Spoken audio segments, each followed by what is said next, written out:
have a follow-up question? Yeah. So everyone understands that. That's good.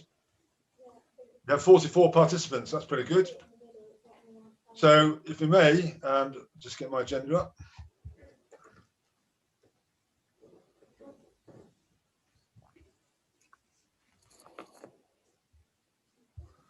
We have got 22 questions tonight. We've got 4 motions. So it's going to be quite a heavy workload. So I want to let people know I'm going to be very strict on timekeeping tonight. You're allowed to have 5 minutes to speak. My understanding is under the Constitution. Is that right, Tony? Yes, that's correct, Chairman. Chairman, just while I've got your attention, you may want to adjust your camera. We can just see the top of your head. Okay. So I've got it? Yes, that's better. I thought you wanted to say, see my face. That's all, Tony. I've got it now. That's good. Thank you. That's good. Normally it's Colin Morgan who does that, I think, isn't it? It just has the top of his head. So I fall in the same trap there. Okay, so that's great. So it's 5 minutes, just to let people know. It's a 5-minute limit per speaker. And so without any further ado, we'll kick off. And so it's questions under Council Procedure Rule 10. Oh, sorry, apologies first. We've got apologies, Tony. Or Marina. Yeah. Apologies received from Councillors Rupert Frost, Steve Osborne and Richard Micklewright, Chair. Thank you much indeed. Any other apologies? Chair, can I add another one, please? Yes. Councillor Bunting's recovering from COVID and felt unwell and not able to participate tonight. So he sends his apologies. Thank you, Steve, Richard. Thank you, Leader. Thank you for that. Chairman, Councillor Irving Swift is wanting to speak, I believe. Yes, Okay. Chairman, I just would like to tell you, if I get out, it's because my iPad has a problem and I might run out of juice and I cannot fix it tonight because it has been overworking today. Okay, so you suddenly disappear, Cecile. We understand why. Yes, thank you so much. Thank you. Thank you very much indeed. Thank you. Chairman, again, just one more thing before we start. Can we do a roll call so members of the public know which members are in attendance? Thank you. Absolutely right. Thank you for reminding me, Tony. So can we go for the roll call now, please? So Yes, Marie. Chairman. It's Jevely. Sorry, Jevely. Okay, members, if you can just confirm that you've all got audio and visual, please, for me. Councillor Amos? You're on mute. Both, Jevely. Thank you. Councillor Auger? Yeah, I have both. Thank you, Jevely. Councillor Brown? Yes, thank you. Councillor Bunting, he's not here. Councillor Chandler? Yes to both. Councillor Cribbin? Yes to both. Councillor Dabbs? Yes, everything working, thank you. Councillor Guildford? Yes, everything working, thank you. Councillor Griffin? Councillor Griffin?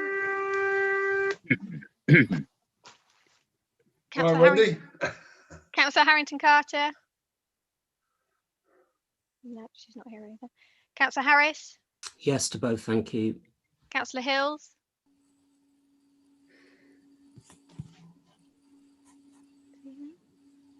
You got no authority here, Chief. Councillor Amy Howard? Yes, thank you. Councillor Wayne Howard? Yes to both. Councillor Irving Swift? Yes to both, thank you. Councillor James? Yes to both. Councillor Lomax? Confirm both, thank you.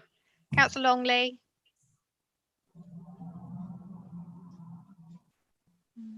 Councillor Matton? Yes to both, thank you. Councillor Micklewright, he's not here. Councillor Miller? Yes to both. Thank you, Jevely. Councillor Morgan? Yes to both, thank you, Jevely. Councillor Parker? Yes to both. Councillor Peck? Yes, thank you, Jevely. Councillor Pritchard? Yes to both, thank you. Councillor Randall? Yes to both, thank you. Councillor Ritchie? Yes, thanks. Councillor Robertson? Councillor Shepherd? Yes, thank you. Councillor Smith? All good, thank you. Councillor Warren? Yes to both, thank you. Councillor Wesley? Audio and visual, thank you. And Councillor Warno. Okay, thank you. Sorry, Thank you, Chair. Jevely. Thanks very much indeed. Sorry, Chair. Can I commence on to... Sorry, Richard, do you want to say Yeah, something? I've just had a call from Alan Hills. He's got some technical problems. I don't know if there is a member of DDC that can give him a call and help him. All I've got is an answer phone. Please, Richard, can you help me? Hopefully it's nothing sinister and it's just the fact he's struggling. Could someone do that for us, please? Thank you, Chair. Yes, Chairman, we'll try and get a message to him. Very kind. Thank you, Tony. Thank you much indeed. Right, we move now on to questions from members of the public and councillors. We have got 22, so I'm going to be very strict on time on these. We probably won't need all 5 minutes for each question and answer. And again, just to remind you, Richard, I think you're going to be probably responding to most of them, that the supplementaries come from members only. So members can actually ask the supplementaries should they wish to. So we had a new list down today, which was sent out this afternoon from Marina, of the updated version of the questions. And the first question tonight comes from Sue Butler, to the Leader of the Council. Sue, over to you. You're there.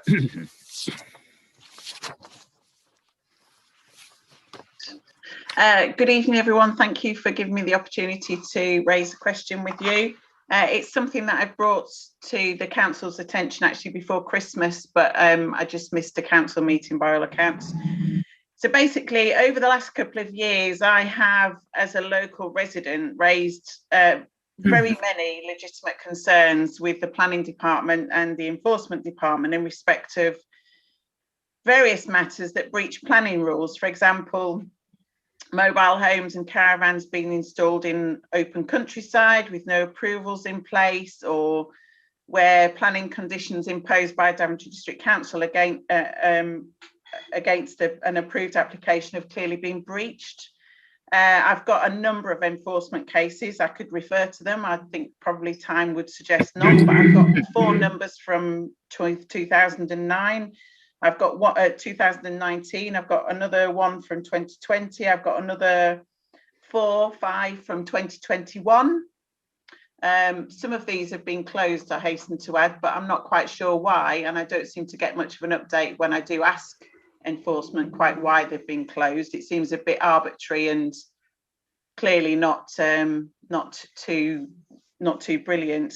So basically, I'd like to ask the council chairman why Daventry District Council planning enforcement are being allowed to work or act on a discretionary basis, as I have been advised via an email by Mr. Keith Thursfield, dated the 3rd of the 12th, 2020, on a couple of occasions in not very nice fashion, I have to add, to be fair, when planning matters are actually breaching planning conditions that are clearly visible, you know, and what you intend to do to ensure that this enforcement is actually dealt with at all times in full, knowing and following a strict procedure without any subjective approach. In my mind, the definition of an enforcement, according to the Oxford English Dictionary, is the act of making people obey a particular law or rule. So, you know, quite why you impose conditions and then allow enforcement to not do anything seems quite ridiculous. And I, for one, as a resident of the district, I'm appalled to see just how many of these caravans and stuff goes on in the district. We're here, and you are all here, to look after this district. And I really think it's time that things are stepped up and sorted out, and especially in light of the unitary just around the corner. Thank you. Thank you very much indeed, Sue. Just to remind you, Sue, the questions actually, I'm chairman. It's normally the leader answer these questions. If you don't mind, Sue, I'll get the leader to answer your question, even though you very kindly were asking me as chairman. Oh, sorry, I do beg your pardon. That's no problem at all. No, I'm very happy, actually, very happy. Councillor Olga, over to you, sir. Yeah, thank you, Sue Butler, for your question. I appreciate, and we do enjoy the participants of the public at these meetings. With regard to the cases mentioned, the Development Control Manager has previously advised you that these were duly investigated within a few days of notification, in line with our enforcement plan, and an assessment made as to whether there was a breach of planning control. Though local planning authorities do have discretion in taking enforcement action, this council has a local enforcement plan which sets out the framework for how the council will respond to alleged breaches of planning control. an assessment will be made over the level of harm and the most expedient and proportionate way of dealing with it. In many cases, breaches are dealt with by informal negotiation through regular contact and site visits, get an unacceptable or unauthorized uses to cease. Where breaches are unable to be resolved informally, and there is sufficient evidence, the issue of enforcement notice is considered. It should be understood that just because enforcement notice are not issued, that this doesn't mean that the council is choosing not to take enforcement action. It is likely that informal action is being pursued proportionate to the level of harm of the alleged breach. Thank you, Mr. Leader. Thank you. We now move on to our second question from Mr. Alan Nape. Over to you, Mr. Nape.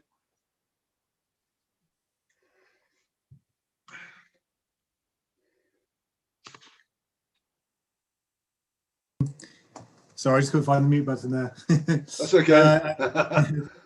Thank you, Chairman, and I'd like to thank the members of the council that called this extraordinary meeting. It seemed a shame there wouldn't be a meeting at this time near the towards the end of the council.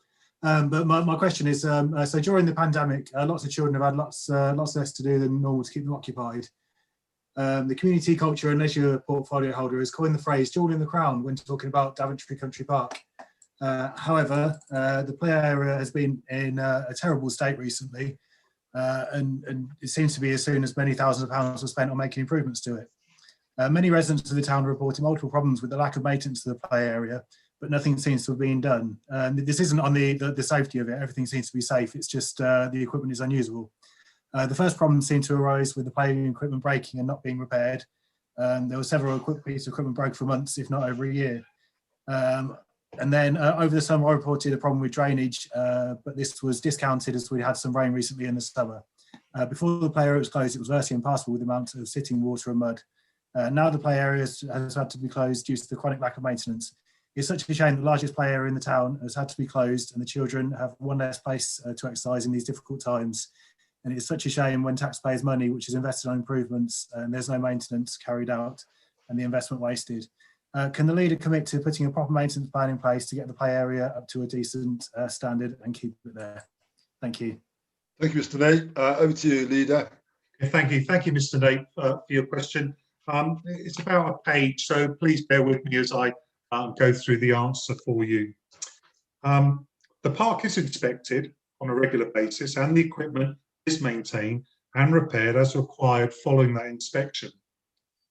The recent closure of the play area is a disappointment, but it is not as a result of a lack of maintenance.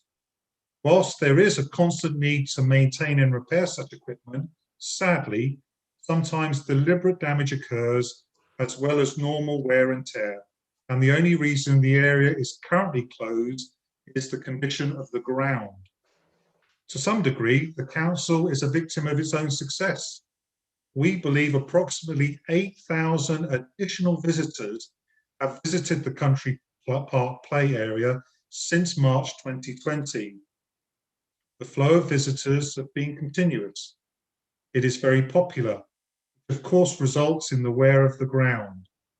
This, combined with the heavy and sustained rain and snow, has left the ground in a waterlogged condition, unsustainable to allow continued use.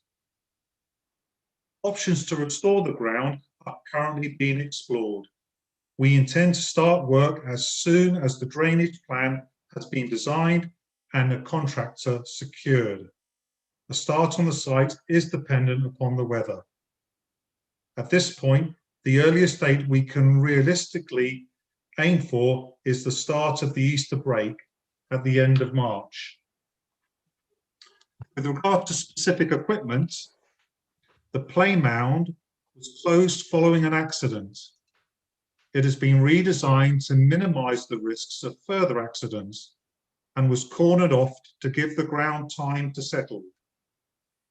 The extremely popular zip wire needs a new trolley, which has been out of stock, but we hopefully will be replacing that before the play area reopens. and the trampoline will be replaced as soon as possible. The council has received no direct complaints from the public regarding the closure of the play area. Most social media posts have been supportive of the decision. It's clear that the people are looking forward to be able to visit again, and in the meantime, visit numbers to the park are normal. People are still enjoying our Jewel in the Crown Park without the play area, as there are lots of other activities for people of all ages to ensure. We will ensure the play area is reopened as soon as possible. Thank you, Chair. Thank you, Leader, and thank you, Mr. Nape, for your question. We now move on to the next question from Christopher Redding to the Leader.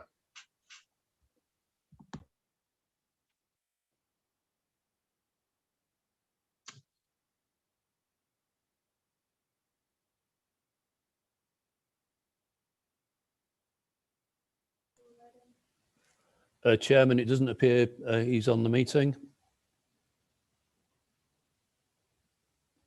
Chairman, you're muted.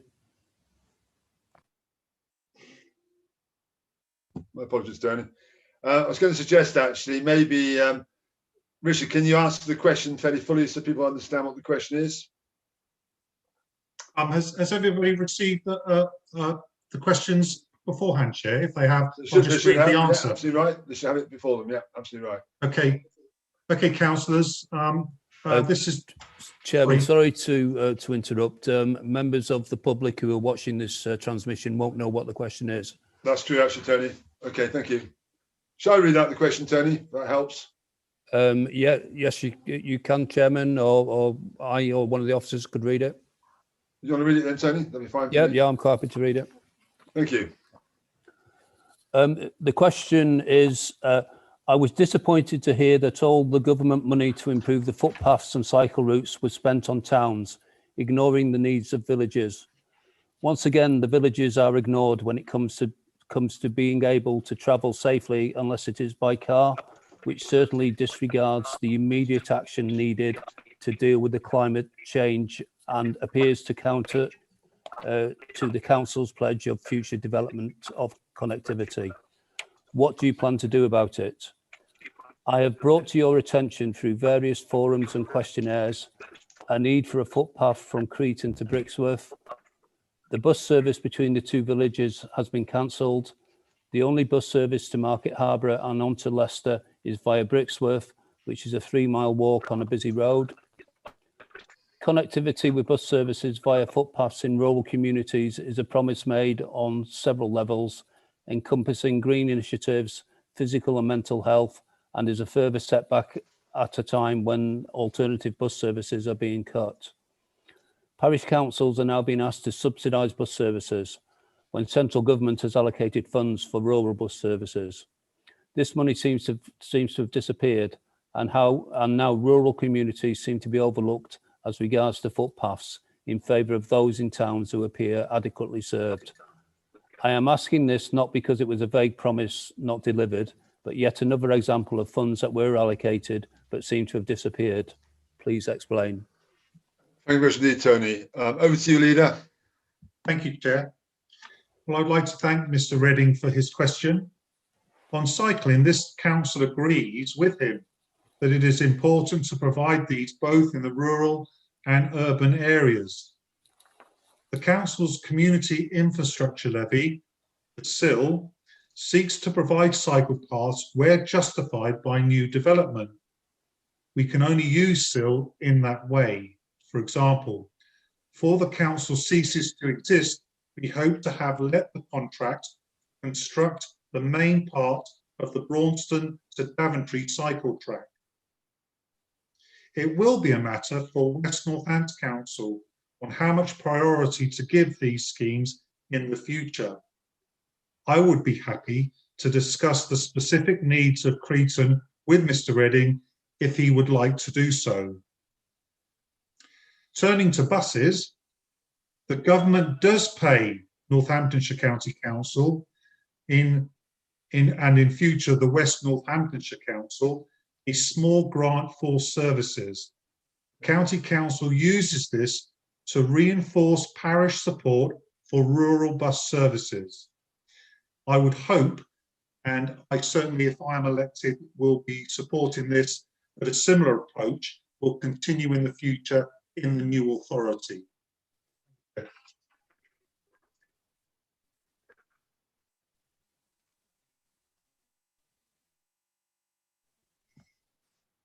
Thank you, Steve, Leader. Good evening, everybody. Sorry I'm late. I've had to get Jill Kennedy out to get me logged That's on. fine. Yeah, thanks, Alan. We know that. We've been aware, and glad you're back online now. So that's very good to hear. Right. Where are we on the agenda, On Chairman? the questions at the moment, Alan. Questions from members of the public. Okay. Which number? Questions are from members of the Which public. number are we on, Chris? Okay. Will Hughes. It's item 4.1. 4.1. Yeah. Okay. Yeah. Thank you. Right, now a question from Will Hughes to Councillor Auger. I can't see him on the list of people logged in. No, he doesn't appear to be in the meeting, Chairman. Would you like me to read again? You can read out the 3 lines. Thank you, Tony. The question from Will Hughes is, why are electric car charging points not a mandatory feature of the many new housing estates which are being added to our villages? This would seem a reasonable request of the developers rather than an expense which is left for the parish councils to cover. Thank you. Thank you, Tony. Over to you, Leader. Thank you, Chair, and thank you to Mr. Hughes for his question. Policy regarding the provision of electric vehicle charging points was included in the settlements and countryside local plan that was adopted in February 2020. And that policy states that where practicable, proposals should incorporate appropriate infrastructure to support electric vehicle charging. Each application is judged on its merits. In each case, the decision maker will determine whether or not it is appropriate to require a charging point, but at this point, it is not mandatory. The government is currently looking at making this requirement of building regulations approval. This should mean that across England, providing new charging points is a standard requirement. This will both give people confidence and encouragement to buy electric cars and help reduce the cost of providing charging points as they are produced in bulk. And more importantly, Chair, for me, this will help begin to move from petrol diesel to electric cars and help our environment. Thank you. Thank you, Steve, Leader. Thank you. Next question comes from Margaret Roberts to the Leader. Is Margaret Roberts logged in, Tony? I believe she's not joined the meeting, Chairman. So again, I'll read this Thank you, question. Steve. Thank you, because I was looking at the list, couldn't see her. Thank you. Question from Margaret Roberts. As a resident of the current Daventry district, I have been reviewing the West Northants draft budget consultation process for the year 2021-2022. The whole system of change to the new unitary council is extremely complex, but what is clear is that the overall council tax is due to rise by the maximum level allowed. Also, council tax bands are to be harmonised. So, Daventry District Council householders suffer a significantly higher than average increase. South Northants Council householders suffer a higher than average increase, and Northants Borough Council a lower increase. From my understanding, this excludes fire, police and other services such as garden waste bin charges, which due to equality screening will, I assume, to be harmonised in the same way. So while the actual percentage increase is not yet clear, the increase for Daventry District residents will be substantially over the capped rate. Considering the current COVID situation and hardships involved, is it morally or even legally acceptable to raise council tax for some residents over and above the maximum level set by the government? Based on the current Band-D rates quoted on page 7 of the West Northants draft budget consultation 2021-2022 analysis report appendix 1 and a strong commitment to equality, paragraph 17.4 West Northants draft budget 2021-22 and medium-term financial plan, general fund, revenue and capital. Sorry, those last 2 points were references to mentions in the question. Thank you. Thank you, Tony. Over to you, Leader. Thank you. Thank you. And I'd like to also thank Margaret Roberts for her question.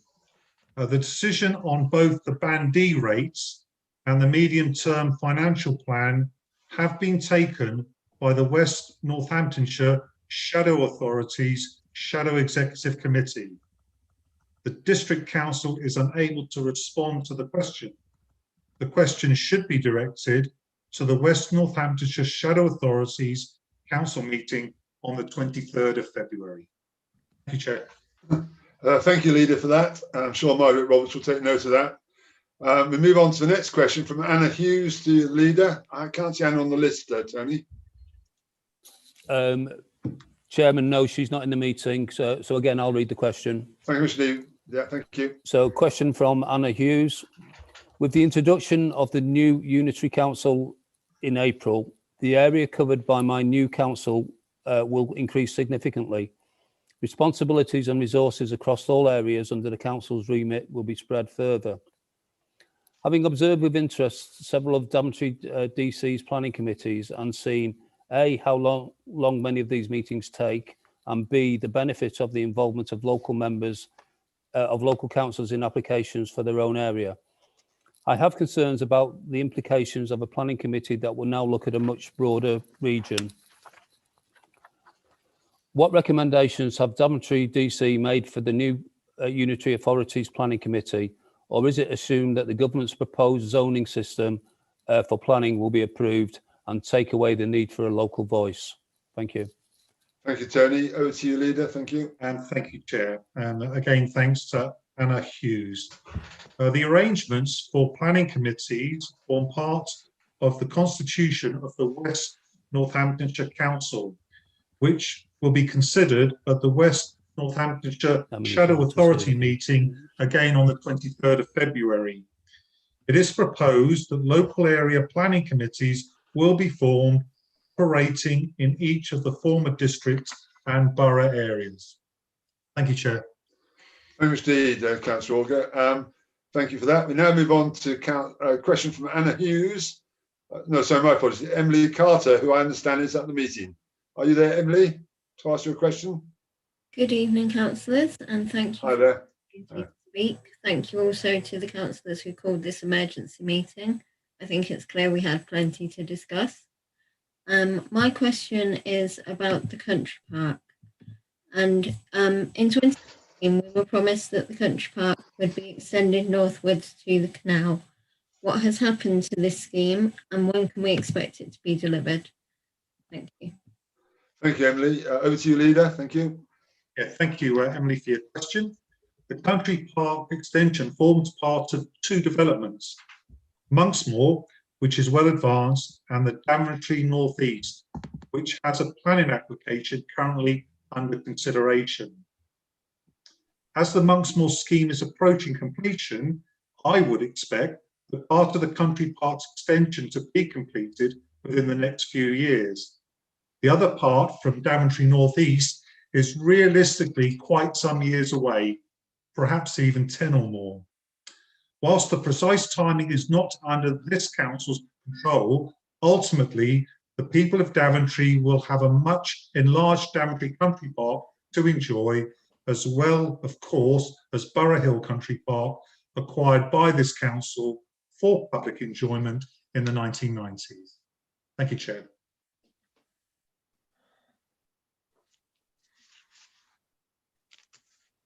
Chair, you're on mute, please. Sorry. My apologies. Yes, a question now from Maureen Luke, who was a former councillor of this council many moons ago.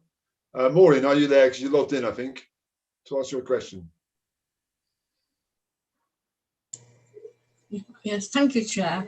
My question is, as a resident and also an elected town councillor representing Hill Ward, I ask what progress has been made pursuing the retention of the community centre on Southbrook Estate.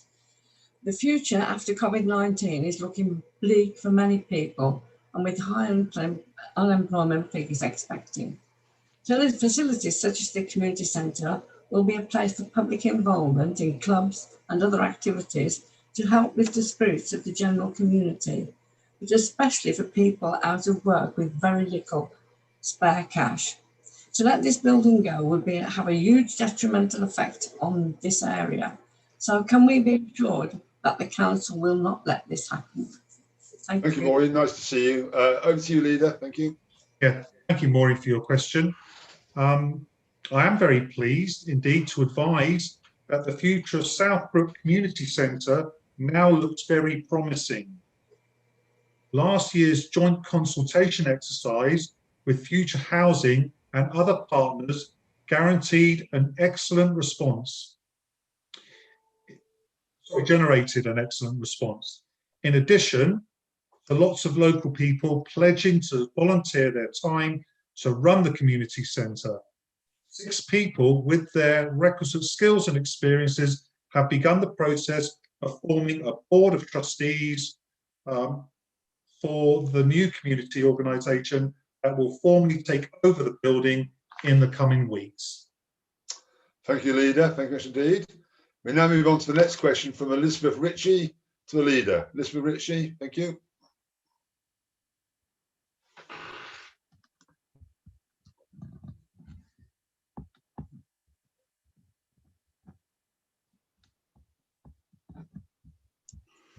Sorry, I didn't unmute. No problem, we all do it. Please, can you explain the advice that you would give to the new council, given the impact of wealth and health inequalities on the progress of the COVID pandemic? Leader, thank you. Yeah, I think that's a really good question and a quite deep one, and probably deserves a massive long answer. There are so many things. But when I took over as area commander of the new police area, I try to keep it simple for the officers to concentrate on 3 things: so the public services and the protection they want. And I've tried to use the same formula to go for 3 things. The first thing I would advise the new council is to tax people fairly. Tax the poor fairly, tax the middle income fairly, tax the rich fairly, tax business fairly. Of course, we need resources to pay for vital services, but if people feel they are being taxed fairly, they are more likely to come along with us. Number 2, to look after the vulnerable, look after all those people in our society, those that need support and help. Concentrate on them to ensure that we wrap around resources to support and help them, and to help them become self-reliant. That's a really important. And number 3 is that we treat all customers, all residents that come into contact with the new council as if they were members of our own family, with that due care and consideration to do our best for them. So I could go on, but those I would say are the 3 that came to mind to me, and that's the advice that I would give to the new authority, and hopefully I will do if I get a chance to serve again. Thank you, Chair. Thanks indeed, Councillor Auger. Thank you. We now move on to Chris Myers to ask you a question from Lombutby. Mr. Myers. Good evening. Yes, my question is about the planting of trees, which is supported or undertaken by the district council. In July 2020, the council adopted a tree policy which aimed to double the tree cover in the district by the year 2030.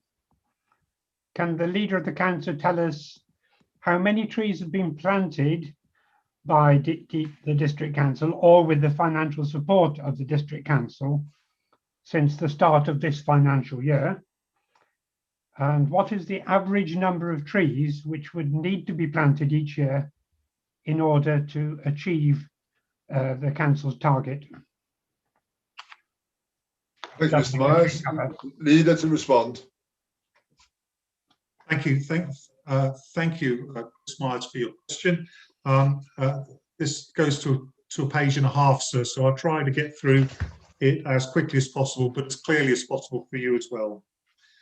Since this council's tree policy came into effect in July 2020, the bulk of work surrounding tree planting has focused on community groups and parish councils planting trees. Through our Action on Climate Change grant, we have provided and continue to provide funding for local initiatives with ambition of tackling the climate crisis. Many of these projects have included tree planting, and we expect the bulk of the planting work to be carried out over the coming months. In addition, work is currently underway to identify sites, funding opportunities, and partnership opportunities for the council to undertake its own tree planting, including smaller locations, roundabouts, as well as larger areas such as parks, industrial land, and private land generously offered to us for the purpose of tree planting. The council is keen to explore any opportunity to plant trees in a sustainable manner. Our environmental improvement officer has been working to identify the most environmental beneficial method of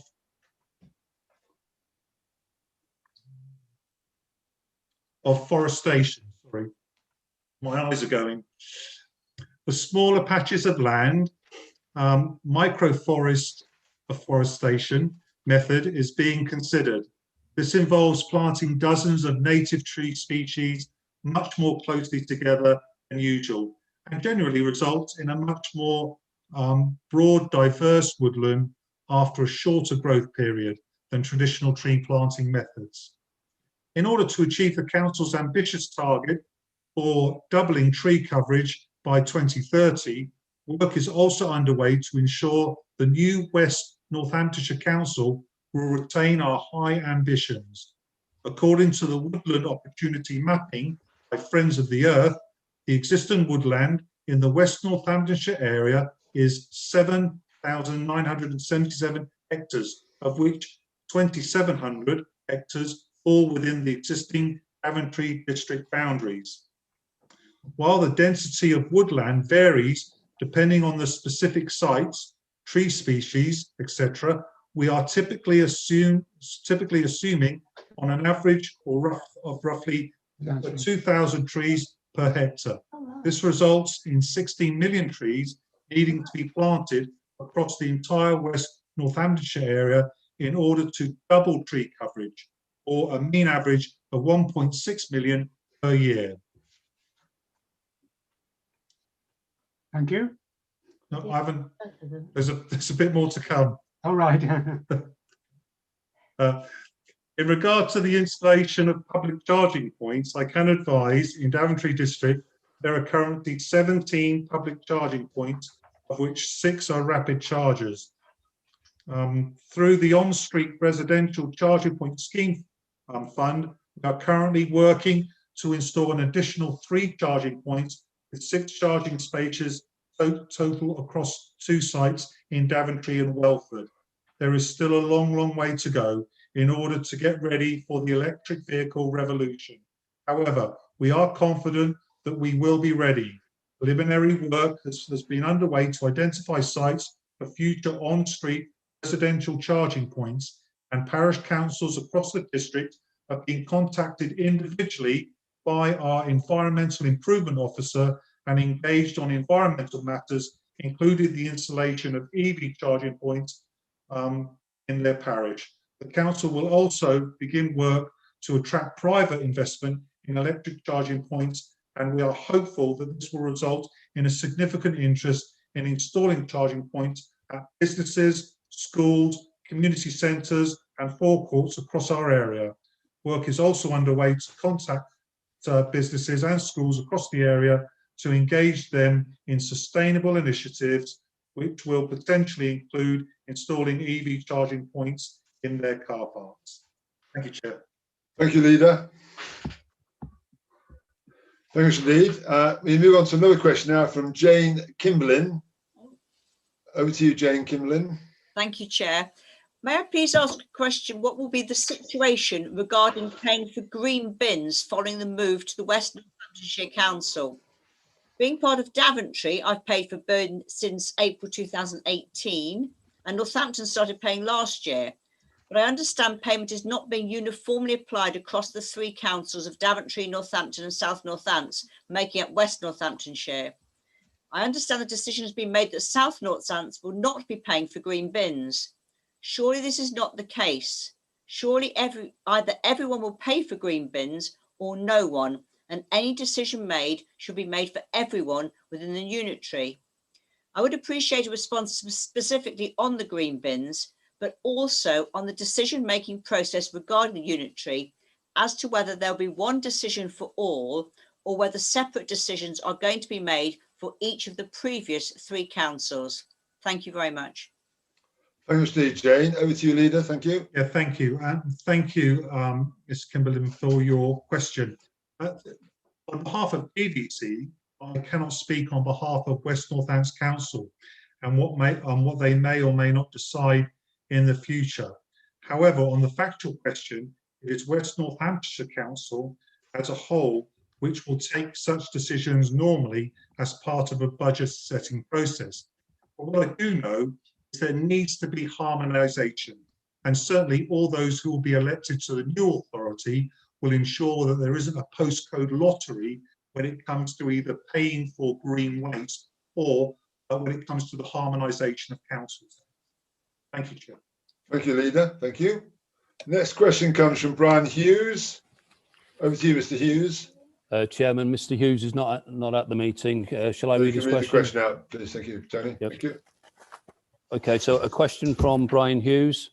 Can DDC assure me that it will take steps to ensure the continuation of the Junction 18 Forum? Given this key strategic location of Junction 18 in logistics infrastructure and its impact on a significant number of stakeholders, including parishes, the local authority, private sector operators, Highways England and the police, it would be a very poor decision to get rid of the forum. Similarly, any dilution of the strength of leadership and prioritisation that Daventry District Council has assigned to the Junction 18 Forum, in the past would be hugely detrimental. The Junction 18 Forum has proved to be successful, collaborative, influential and a positive solution provider. Will DDC urge the new West Northamptonshire Council to leverage the opportunity to assume leadership of the Junction 18 Forum and ensure that it will continue to inform future strategic improvements for the benefit of the wider area? Thank you. Thank you, Tony. Over to you, Leader. Thank you. Yes, thank you. And I'd like to thank Brian Hughes for his question. Again, this is one for the West Northamptonshire Council on whether it wishes to continue to lead the forum. But those of us who may or may not get elected to the new authority would certainly expect them to do so and would certainly lobby to that effect. The importance of the forum is recognised by not only the current members but officers alike. So representations have been made to seek a West Northamptonshire Council commitment to maintaining and leading the forum, but ultimately it will be up to the new council to lead. Thank you, Chair. Thanks, Leader. Thank you. Our next question comes from Mr. Mercer. Hello, everybody. Thank you for giving me the opportunity to ask this question. Will the Leader of the Council please tell us when the residents of Middlemore can expect to see some of the benefits promised by development of retirement homes in their estate? When the project was first proposed by Crown Care, representatives of the company assured residents that it provides facilities which would be available for the use of all Middlemore residents, and residents' acceptance of the plans was influenced by these promises. The application approved by the Planning Committee in September 2017 referred to facilities including a doctor's clinic, cafe, hairdresser's, creche, shop and a bar and restaurant. Although some of the accommodation blocks have been built and are now occupied, it's difficult to find any evidence that work on buildings from which these services might be delivered has even begun. So these facilities will obviously be of tremendous benefit to said residents and people in the surrounding area.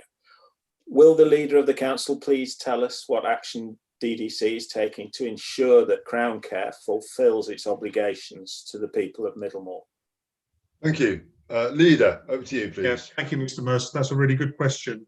I can confirm that Crown Care has indeed delivered the first phase of the development, the care home. However, the company has, like many, been affected by the current pandemic and associated economic turbulence.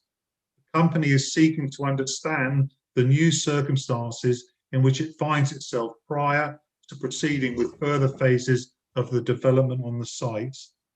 Given this, I cannot give you a firm timeline. However, the building of the care home has secured that the planning permission for a wider scheme will remain in place, so when conditions are right, it should be able to proceed without delay. Thank you, Leader. Thank you. We now move on to a question from Jan Burnham to the Leader. Good evening, everybody. Thank you for giving me this opportunity to speak. So my question is the Leader of the Council aware that 2,100 and now 89 people have signed an online petition, and there's a few more on paper copy as well, a few hundred more, asking for the rebuilding of Daventry's former outdoor swimming pool. In recent discussions, including with the Town Council, it has been suggested that a new pool might best be created as part of a new leisure complex with, for example, exercise areas, tennis courts, play areas for children, and a place for those who want to relax. I understand that those who are preparing the next draft of the new vision for Daventry Town Centre have given some consideration to a proposal of this nature. And for that, we are grateful. I would, however, be grateful if you could provide information on DDC's assessment of the benefits of such a project, that such a project would bring to Daventry through increasing the number of people who visit the town centre and use its shops and other facilities. And these DDC's current ideas on what a new leisure complex might include. I would also be grateful if you could let us know what steps DDC will take before reorganisation at the end of March to explore the case for the project and how it is envisaged that the new West Northants Council will progress the proposal in partnership with the Town Council. Thank you much indeed, Jan. I'll move on to the Leader to respond. Thank you. Thank you, Ms. Bowen. We appreciate your question. First of all, I should make it clear that the Council has not received any petition. However, I think we are at a point where the issues may be overtaken by the new proposals which are expected to come to Council in March. Be clear, these do not involve an outdoor pool, but do suggest exciting options for future leisure provisions in Daventry. It would be wrong to go into detail now, as the proposals are being worked up, but I would encourage Ms. Bonham and others interested in this issue to view the Council papers in March when they are published. Achieving these proposals will need the collaboration of all parties, including West Northants Council, Daventry Town Council, and for me, most importantly, the community. This council will leave a clear foundation to be built upon. In particular, if members agree, it will have to adopt the new vision and encourage West Northants Council to do likewise. Thank you, Leader. Thank you much indeed. We now have a question from Rosie Humphreys, who's online. Good evening. Good evening. Thank you for giving me the opportunity to ask this question. It's about flooding in Yelvertoft. I attended last week's meeting of Yelvertoft Parish Council and was concerned to hear of the unresolved flood issues that have been blighting properties in the last 5 years. The minutes of the meeting note that all agencies, that is Daventry District Council, the County Council and the Environment Agency, agree that Yelvertoft has a problem. They know the causes and know of solutions. Sadly, they do not implement the solutions they suggest. That's obviously no comfort to the homeowners affected. Can the council give any assurance that the West Northants Council budget will include funding for works that need to be done to prevent homes in Yelvertoft from future flood devastation? Thank you. Thank you much indeed. Leader, over to you. Thank you, Ms Humphries, for your question. As I've already said tonight, and may need to say it again, I cannot seek the future decisions. I cannot speak for future decisions of the West Northants Council. What I can say is that this council officers are seeking to highlight the issues to the relevant parties, including the environmental agencies. May I also signpost you to Alan Chandler, who is a local representative for you. He has done a lot of work at this and has been working on exactly the same field. And I think if you combine your endeavours, you might find that you are both singing from the same hymn sheet on this one. So I would signpost you there. But thank you for your endeavours and for your work in this area. Thank you, Chair. Thank you, Leader. Next question comes from Chris Riches. Mr. Riches.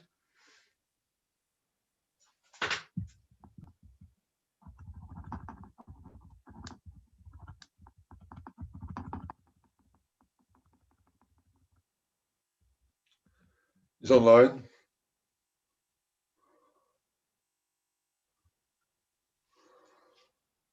Doesn't realise he's muted, I don't think. He's not muted according to my screen, and his camera's on.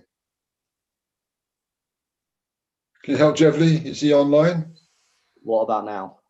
Oh, there you are. That's better. Hello, Mr. Riches. Apologies. About a year and a half ago, when I was 18 years old, I stood up at a council meeting and asked the council to declare a climate emergency.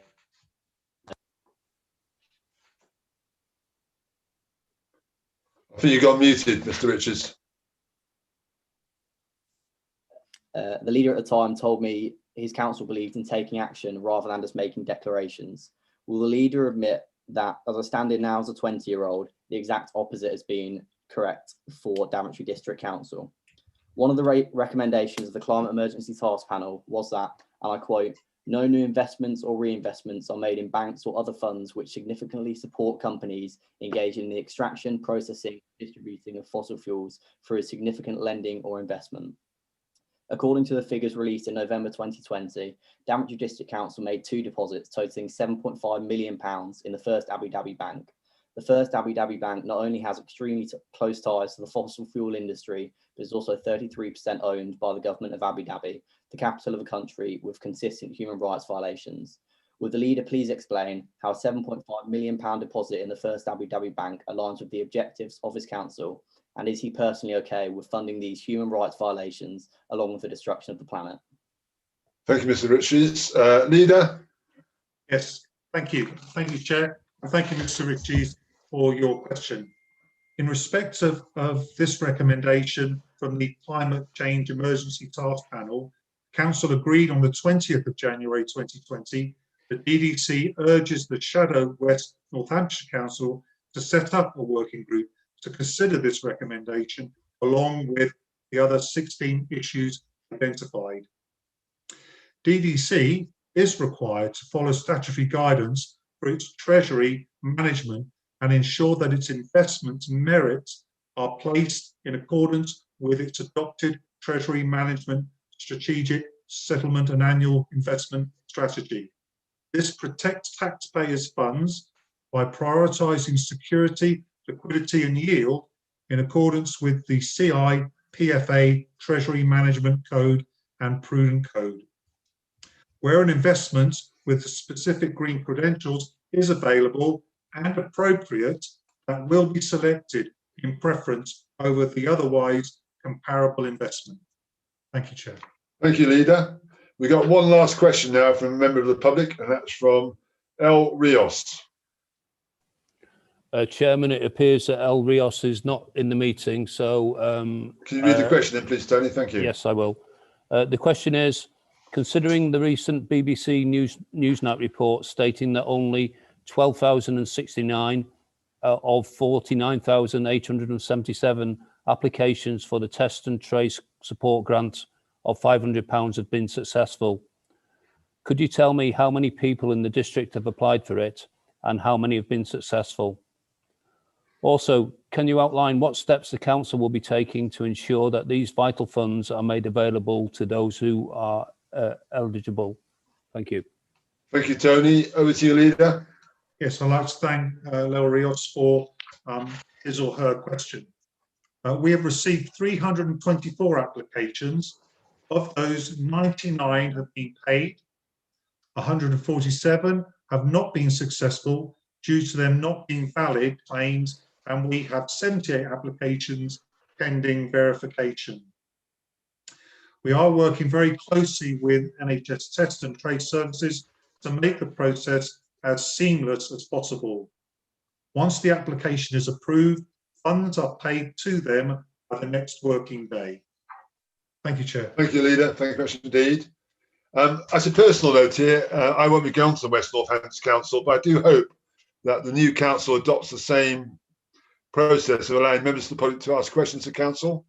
And I'm sure that's saying maybe others who are going on to that council might want to reinforce when they're on there to get elected. So I think it's really worthwhile. And I thank all the members of the public who asked questions tonight. It's all part of the local democracy arena, which is we're very keen on at Daventry.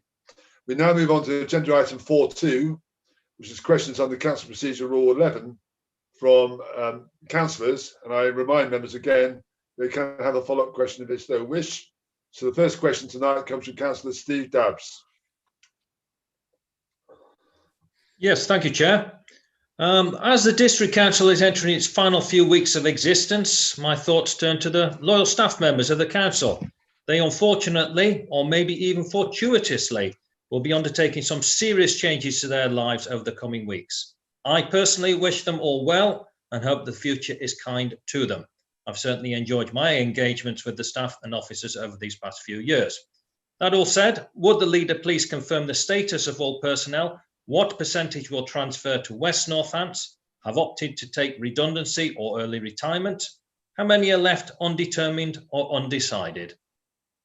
Thank you, Councillor Dabbs. Leader.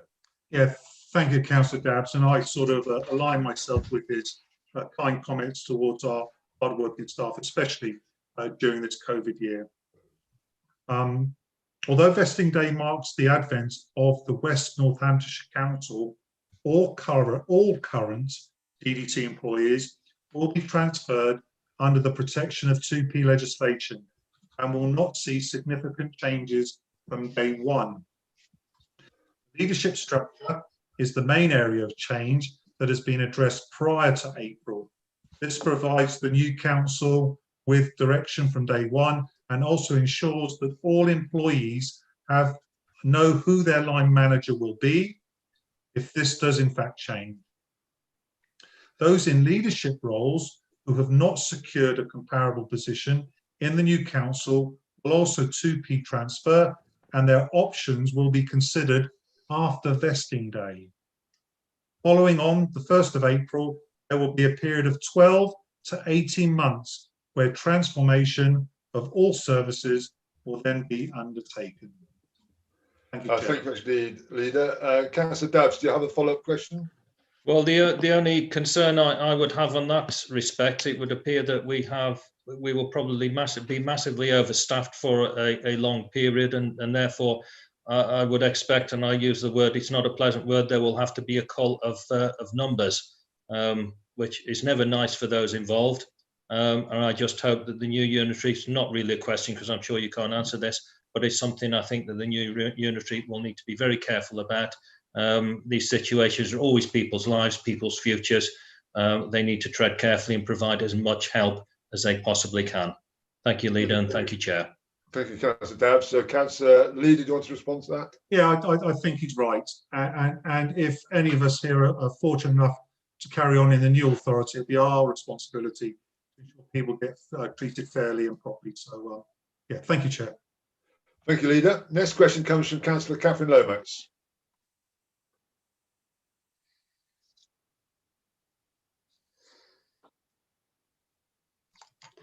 Sorry about that. No problem, Catherine.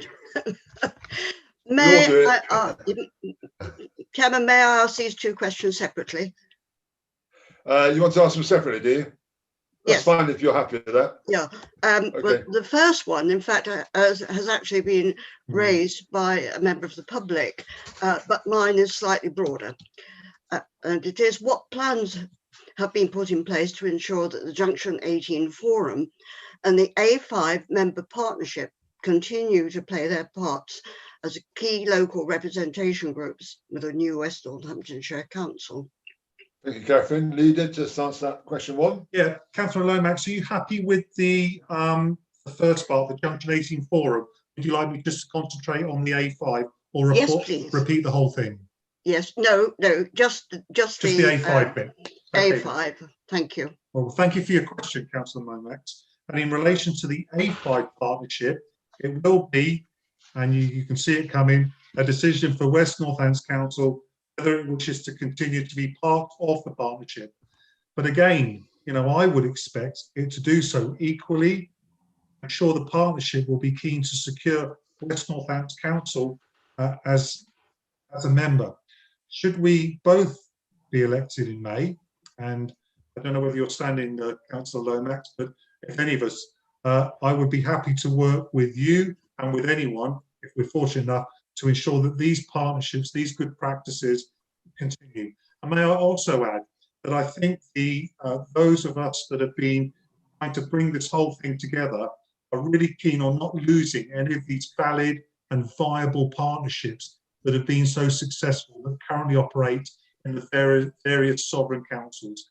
And it would only be a fool who would actually begin to dismantle these. So no one can make any promises, but we can do our best. Thank you. Thank you, Leader. Thank you. You've got a follow-up to that point, Catherine, or you want to go on to your second question? Just to say that, in fact, there is a certain amount of lobbying going on already by other members of the partnership. So I would hope that anyone who is elected from Daventry District, in fact, even currently, will actually be supporting that endeavour. Thank you, Catherine. Partnership going. Thank you. Can we move on to your second question, please? Yeah. This actually also touches on the motion which I'm proposing under the next agenda item. What are the specific details in regard to the protocols and safety measures being taken for the May elections to ensure the safety of council staff and the electorate? Further, how will these be communicated, particularly to those who are not postal vote registered or without internet access? Thank you. Thank you, Councillor Lomax. Leader. Yeah, thank you again. Responsibility for the May election, and you'll be aware of this, sits within the West Northamptonshire Council returning officer, and it's not this council. The returning officer and his or her election team are developing plans that reflect the national situation and national guidelines to ensure that people are able to vote during this election. All polling stations have been risk assessed and additional provisions made where appropriate. PPE has been ordered and protocols will be put in place and staff trained in their use.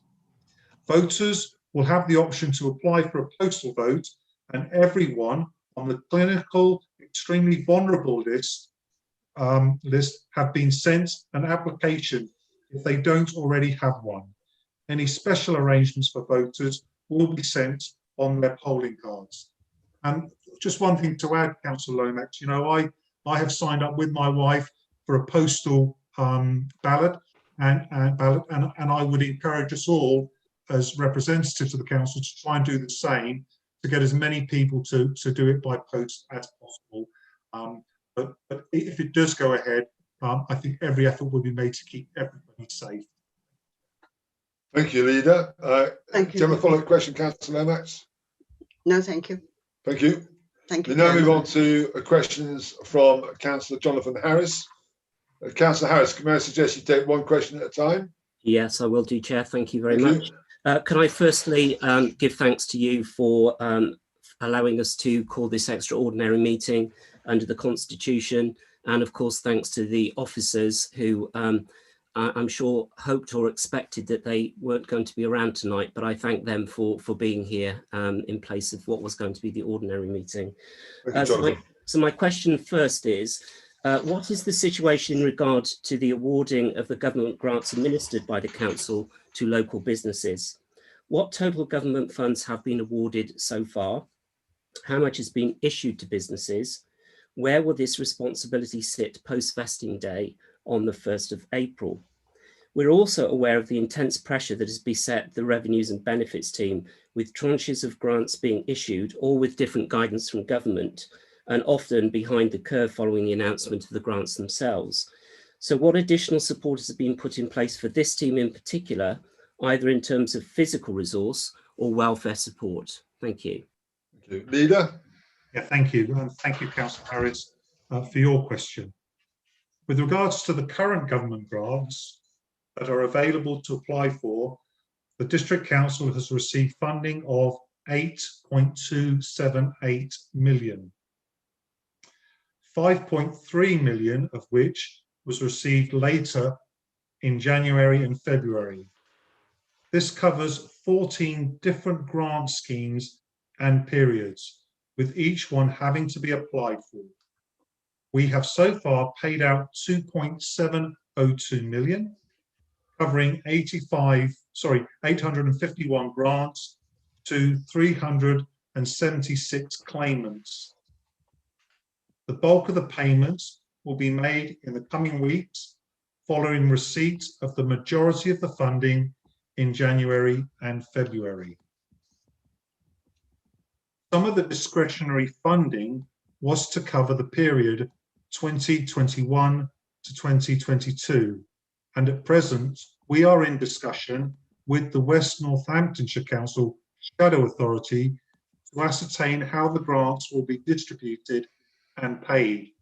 The majority of the grants are mandatory and will continue to be administered by West Northamptonshire Council post 1st of April 2021. With regard to support for the revenues team, we have provided laptops, office screens, web cameras, PPE for the office to make it more COVID secure. Staff who are in offices are on rotas, and for those working from home, flexible working hours to accommodate any childcare issues. Thank you, Leader. Is there a follow-up question? Yeah, just one specifically in regards to the support for that team. Has there been any additional resource put in place? Okay, I haven't got that detail with me. Unless there is an officer present that can answer that, I propose that we get that information to you, sir. Is there Thank you, anyone Leader. Chair? Thank you. Thank Comes you. your second question now, Councillor Harris. Yes, thank you very much, Chair. With the final, I'm suspecting I might get a similar answer to some of the questions before on this area, but I will put it forward nonetheless. Whilst with the final budget about to be determined by West Northampton Shadow Authority next week, it's surprising to see that the authority will start off its tenure with inequitable tax charges. I'm referring specifically to the absence of green bin charges in South Northamptonshire. How can it be appropriate to commence a unitary authority, the clue is in the word, with 1/3 of the area not having to pay for a service when the other 2/3 will do so? The answer, simply because they already do, surely is not acceptable. Residents quite rightly feel that they may be subsidising other parts of the new council. Now, whilst I appreciate that the budget will not be set by this council, we do have representation from this council on the cabinet with 2 members actually on the shadow cabinet. So in the interests of understanding, openness and transparency, could the leader, who is a member of that cabinet, explain what position he and others took to represent the residents of Daventry on this matter, especially given that Daventry residents are likely to see higher council tax charges that will more than likely be over and above the average of 4.99%. Thank you. Thank you, Councillor Harris. Leader. Yeah, this is a really good question, and I appreciate it. I would just, knowing the detail, you've got to be really careful about what you wish for, Councillor Harris. Both myself and my deputy have done everything we can to ensure that the harmonisation of council tax is as painless as possible to the people of Daventry. If in year 1 we decided to go for equitable tax across the board, there would be a massive hike for the people of Daventry. My deputy and myself have successfully argued that that is not tenable. What we require is a harmonisation that will take place over 3 years that allows us to get back onto an even keel, that everybody is paying the same and gives people a longer time to adapt to the new payments. So we have worked really, really hard and represented Daventry to ensure that they get the best deal possible. What is not negotiable is the fact that these taxes have to be harmonised by law. I've got a feeling that it may be 7 or 8 years. So what we've tried to do is do it as quickly as possible, as fairly as possible, as painless as possible. But certainly if any of us here get elected to the new authority, we may extend that 3 years to ensure that people of Daventry don't end up with a massive hike on their council tax. Thank you. Thank you, Leader. Is there a follow-up question or point, Councillor Harris? Yeah, just one point. Of course, it relates to the new authority. Could you confirm that the expected first year effect for Daventry is going to be more than 4.99%? I think you'll find that in the papers that you've received. With regard to the papers to the shadow, I suggest that you interrogate them. I can't remember the figures on that, but it certainly wasn't the 7.99% it would have been had we gone for year one big bang. So we try to get it as low as possible, but if you can check your papers, sir, I'm sure you'll see the figures there. Thank you, Councillor. Thank you, Leader. Thank you also, Jonathan Harris. Can you move on to a question now from Councillor Ken Ritchie? Thank you, Chair. Will the Leader of the Council tell us, firstly, when DDC comes to an end on the 31st of March, what is the value of the reserves it will transfer to the new West Northants Council? Secondly, what are the corresponding amounts that will be transferred from South Northants District and Northampton Borough Council? Thirdly, what arrangements will DDC be making over the coming 6 weeks to ensure that some funding will be available, should it be required, for further work on the development of the new vision for Daventry Town Centre? And fourthly, what plans has he for using, before the dissolution of DDC, monies collected from the district's residents through their taxes to fund improvements for which residents have been waiting for decades? Thank you. Leader, you've got 4 points to respond to there. Thank you. Okay, thank you. With regard to the issues of reserves, you should have the council papers for the West Northampton Shadow Authority, and I would refer you to item 8, paragraph 13, where all that detail is already there. If you can't find it, I'll be glad to send it to you. That has all the detail of exactly what is being paid across. With regard to the budgets, with regard to the development of the new town centre vision, any upspend funds will be put in place in an earmark reserve to enable the vision to be complete. Thank you, Leader. Councillor Ritchie, any follow-up points or comments? Yes, thank you. Thank you, Chair. I'm aware that the figures are there within the great volumes of paper that have been produced by West Northants Council, at least the Shadow Council at the moment. I was hoping that they might actually be put into the public domain for the benefit of residents of Daventry District. No doubt they will be searching through the internet to find the references that you have given. But can I just say, I'm very pleased to hear what you've said about a fund being created to ensure that the Daventry Vision project will be able to continue in some form. You haven't said quite how much money will be in that particular point.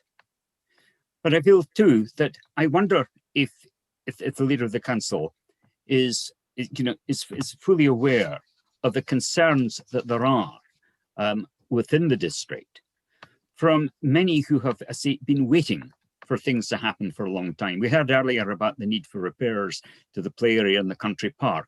Others have been going on for years about the need for traffic coming Ashby Road, about broken pavements, about many other things. Do you not accept that now we have a final opportunity to use money that is there for the improvements to the district?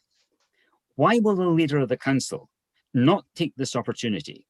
The money, after all, has been given by the residents through their taxes in the expectation that they were paying to make things better within the district. we're in a situation, surely, in which in the next few years, people, as we've heard, will be required to pay more tax, not to restore services that have been cut, but to avoid the need for further cuts. There will not be an opportunity then, surely, to do any of the things that we'd like to get done. Why not act now when we have the opportunity? Okay, Leader, thank you. Thank you, Chair. I think we have a wonderful town centre cinema and eateries being developed. We have the Reach for Health facility, which is a regional, national rehabilitation in Daventry. We've done work with regard to Malton, with regard to the leisure centre there now, available for public consumption. This district council has done an incredible amount for the people of Daventry and will continually do. There obviously are many things that are not within our remit, and you know that, Councillor Ritchie. We both have fought on the same side to get some of these things done, and it is very, very difficult. But I won't take the charge that we have not spent money on our people to ensure that, one, we have a massive legacy for them when we move in, and we haven't spent our money wisely, keeping our reserves, being prudent, ensuring we have good finances within the life of this council. Thank you, Leader. And we've got one final question from Councillor Wendy Randall. Yes, thank you, Chair. My question is, I have heard that there'll be a semi-permanent COVID testing site in the car park at Chaucer Way in Daventry for the next 6 months. Many residents in Daventry don't have access to a car. So will you please advise if there is a walk-in section based there, and if not, why not? 1 in 3 people don't show any symptoms, which is why lateral test flow tests play an important part in keeping us all safe. Many businesses are getting their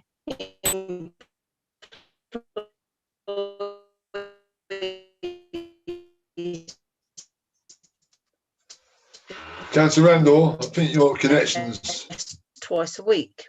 Yeah.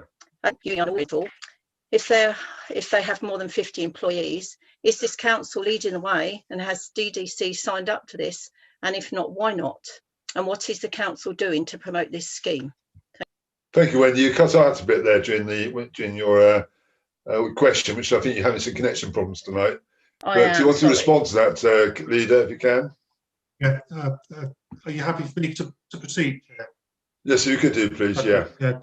Thank you, Councillor Randall, for your question.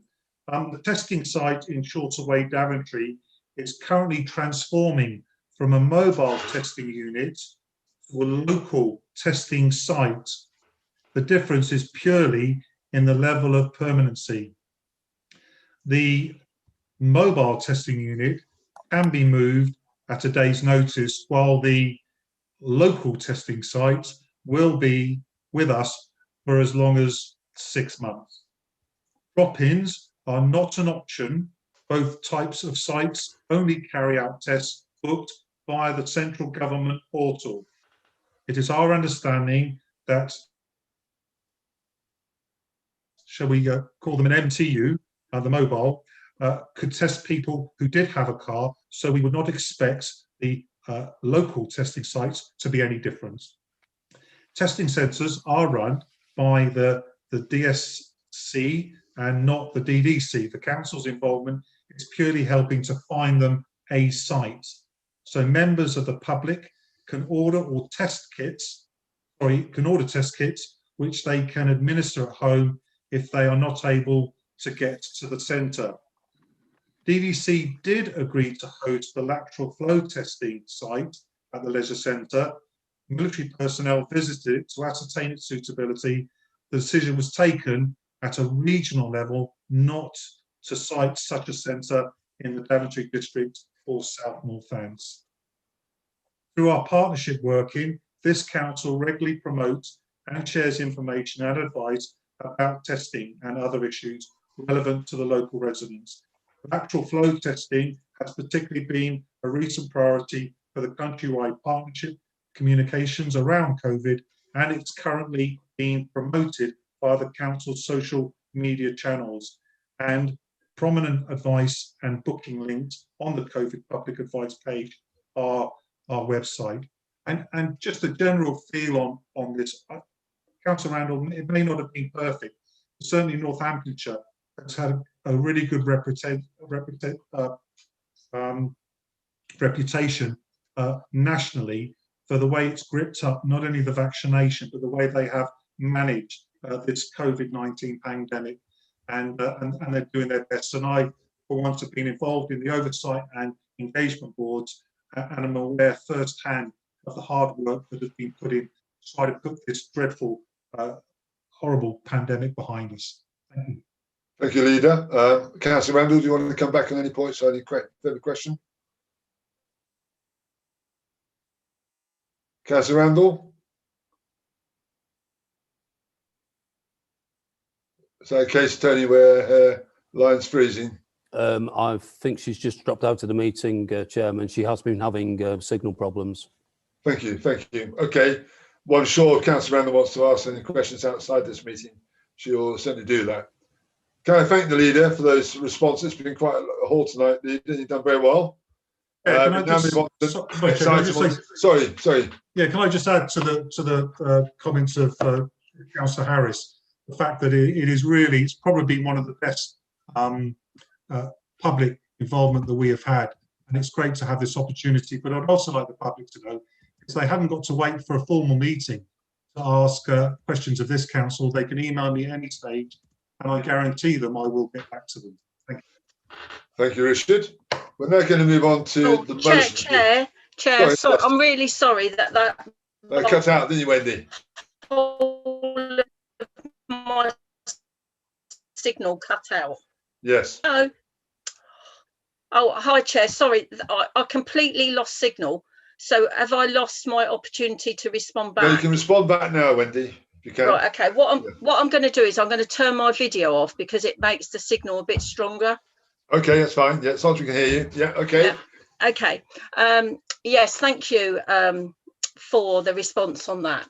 I'm still very disappointed because, as I'm sure you're aware, there's a lot of people within the town that are on 0-hour contracts. So yes, they can order a test to arrive at home, but I know that this can take up to 6 or 7 days for a turnaround, which is why the walk-in test would have been so useful. I went across for a lateral flow test in Northampton last week because it is for people who are not showing symptoms, and as a key worker, you know, I want to make sure that I'm still safe around the family. And it was just set up in like a small, you know, like a large tent. I would have thought that there was plenty of places within the town that could have been done. And as you know, well, we got 23,000 residents in the town now. I would have thought that would have been something that they would have put in place in Daventry. So really disappointed. Obviously, for those people that do have to wait for about a 7-day turnaround to wait for a postal test to come through, it means that in those 7 days they've got no money, and they can put in a claim for a benefit, but that often takes 9 to 10 weeks, which is plunging them into well, dire needs, having to rely heavily on food banks and getting people into a lot of debt. So, you know, very disappointed. Chair, can I, if Councillor Randall would like to email me specifically what she would like to happen, I'm quite happy to lobby the Oversight and Engagement Board to see whether there can be any changes made specifically to that issue. If she raises her argument and concerns and what she wants, I'm quite happy to take that forward and see if we can get any movement on. Thank you, Leader. Thanks for that. You heard that, Councillor Randall. Thank you, Mr. Leader. Thank you. We now move on to the next item on the agenda. I just want to say, actually, just to remind members to declare any interest you may have on any of the following items as well. Please announce them with the motions. We're now going to, we have 4 motions tonight, and the first one is under Council Procedure 12, is engaging with the electorate, and this is by Councillor Catherine Lomax and Jonathan Harris. I'll give Councillor Lomax the first right to speak, and then see if Councillor Harris wants to reserve the right to speak or actually go straight in as the second as the second speaker. Over to you, Catherine. Thank you. Thank you, Chairman. The forthcoming elections are constantly referred to as historic for Northamptonshire, and indeed they are, with the creation of the two new authorities.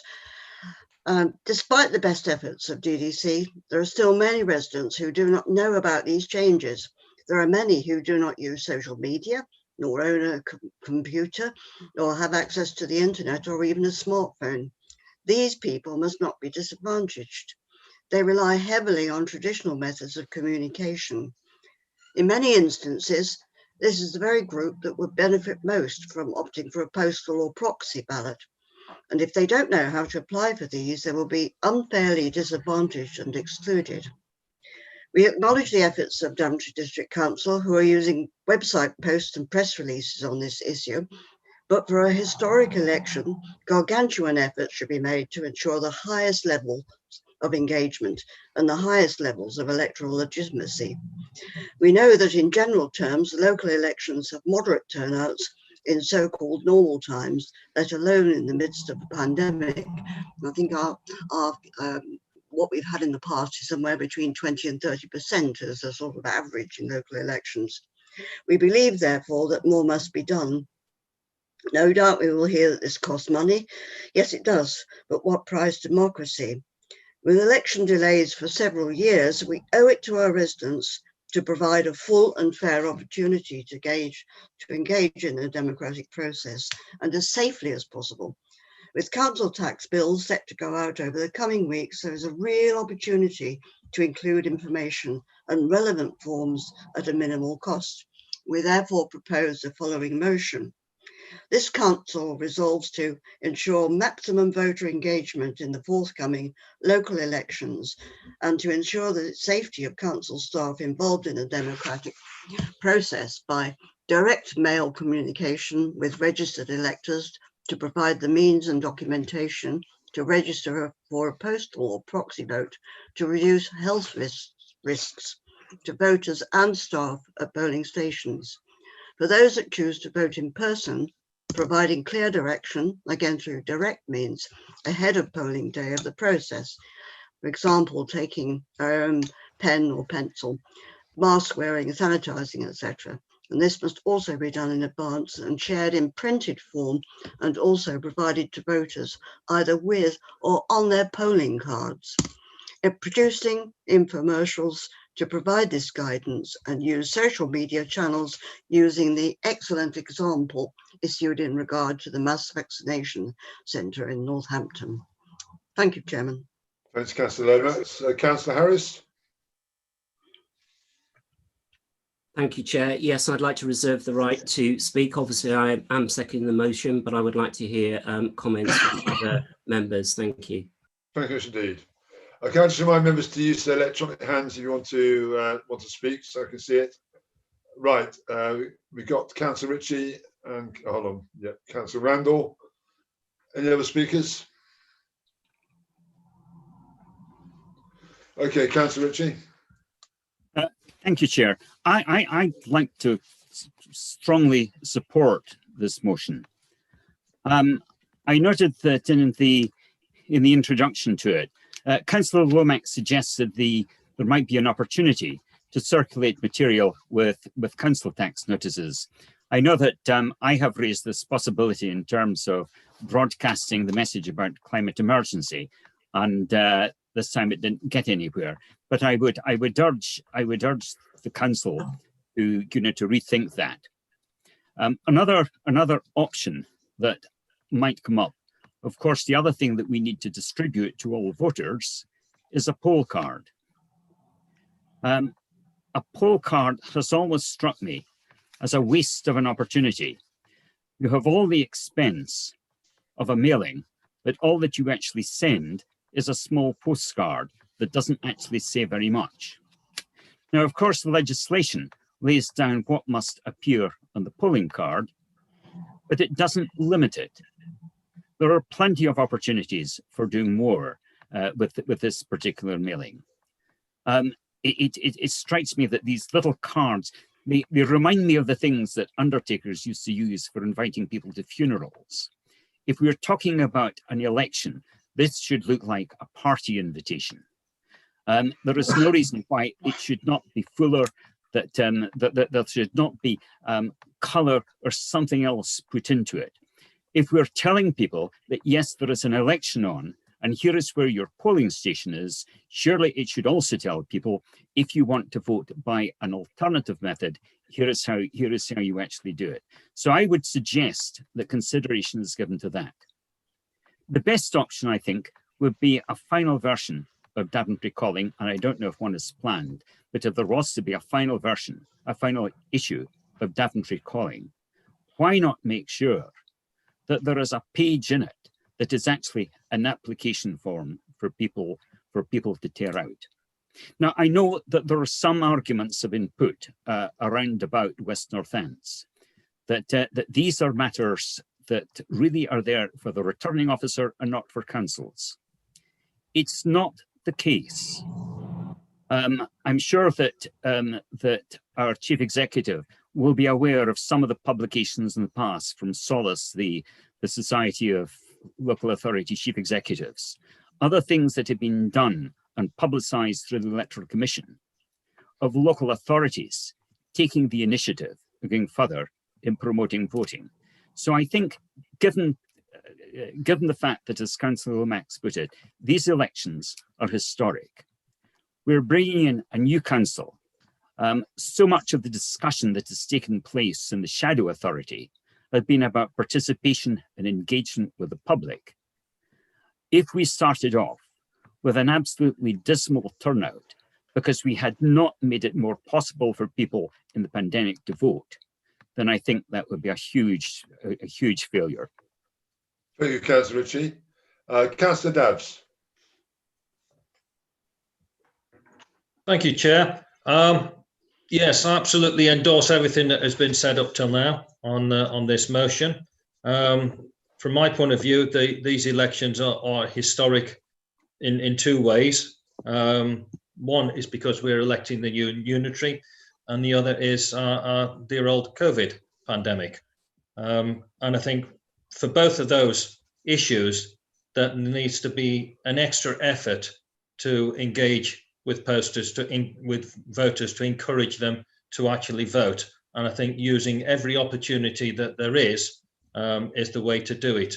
The obvious one to me is the council tax bill, because that already goes to everybody's household. It's the sort of piece of paper that is not ignored, so it does not get thrown straight in the bin. It will be opened.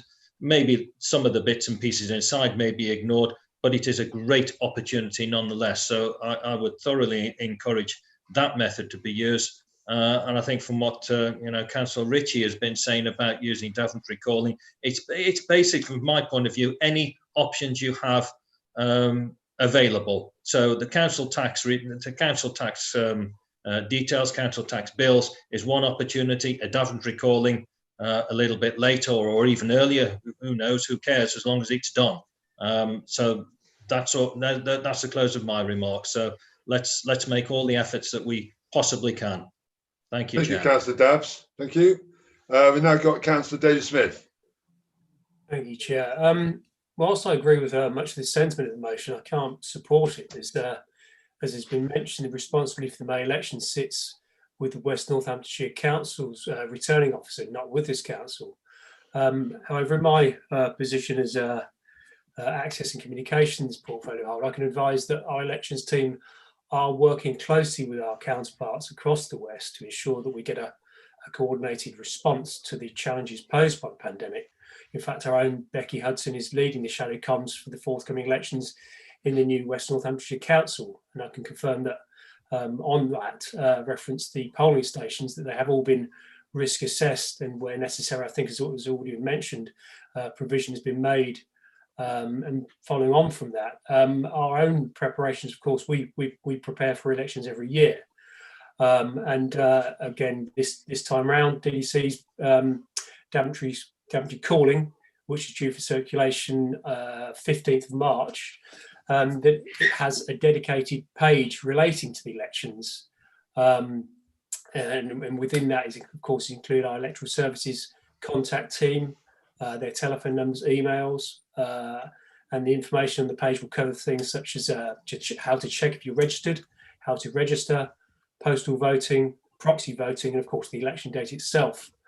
I can also advise that there is a communication plan being drawn up by West Northamptonshire Council, which will comprise a social media campaign, press releases, printed media, broadcast media, and similar magazines to our Daventry Calling. For example, in South Northamptonshire, they have the SNC Review, which goes through, I think, something like 40,000 letterboxes. And then sort of moving on to the council tax bills, I can confirm that along with those will be a leaflet introducing the new council. And on the back of that leaflet, there will be a message, have your say on the 6th of May. And this details, again, the election date, information on standing as a candidate, as well as deadlines for things such as nominations, registering to vote, postal votes, postal vote registration, of course, and of course the polling day date. I also can confirm that additional work has been planned to send postal voting applications out to people registered clinically extremely vulnerable, as well as to care homes. Basically, they will be contacted to ensure that any of their residents who wish to have a vote can have a postal vote application in place. And on the polling cards themselves, well, as we all know, polling cards are sent out to every elector, and they, as are prescribed in law. And the polling card informs the elector that they can vote in different ways, i.e. postal or proxy, and offers helplines, email addresses and website information to help with that, but is not permitted to send additional information out with those polling cards. So for those reasons, I've detailed, as I say, it's not in our gift in certain areas here, so I can't support the motion. Thank you, Councillor Smith. Councillor Randall.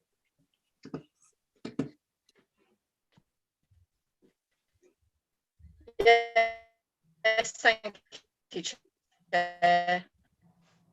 I'm going to turn my video off again. Yeah, That's I fine, would Wendy, that's strongly okay, yeah. like to support the motion.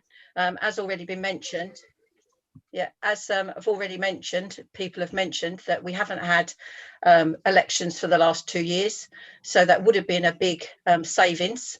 And if we can't put something in the council tax along with the council tax forms, which would have been a great idea, I don't understand why every resident can't be sent a form. That would ensure that every single person has got the opportunity.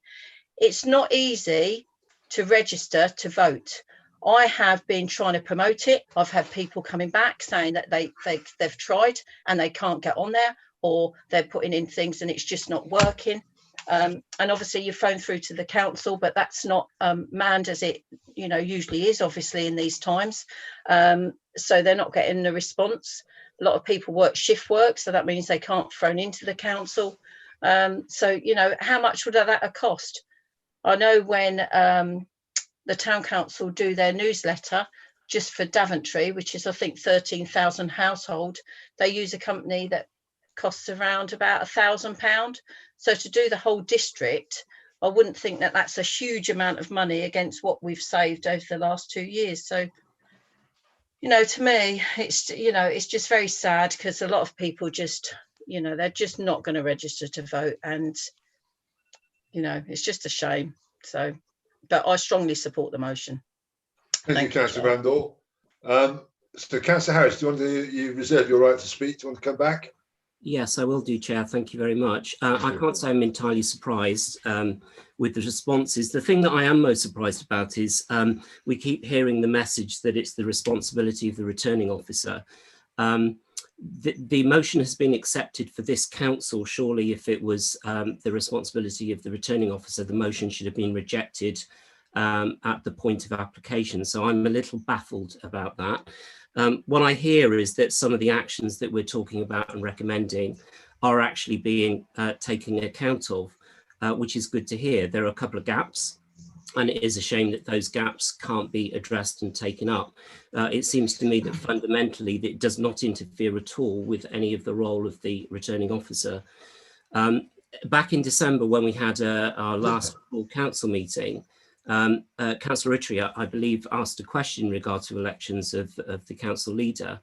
And to quote the quote that was given was officers working with colleagues across West Northants councils for planning the May elections, and a communications plan is being developed to encourage voter registrations and voting. I've heard an echo of that this evening. That's good, but I don't recall seeing such a communications plan myself. And again, maybe it would have been useful if we'd had sight of that plan, and not just perhaps with the group in charge of the council. The build on that question was also in regard to the COVID situation, and further quotes, this is on the minds of our leaders, and I have had conversations with the chief executive about this. It's clearly something we need to do, and we need to explain to voters what their democratic rights are. We will continue to push it and make sure it's crystal clear to all our residents. That was in December. Again, apart from the web activity and social media posts, I haven't seen anything else.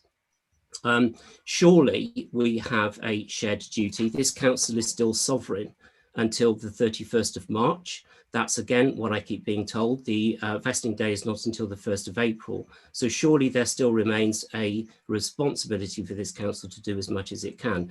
I'm hearing from Councillor that there are activities going on, but the motion, in my view, adds to that and increases an additional layer.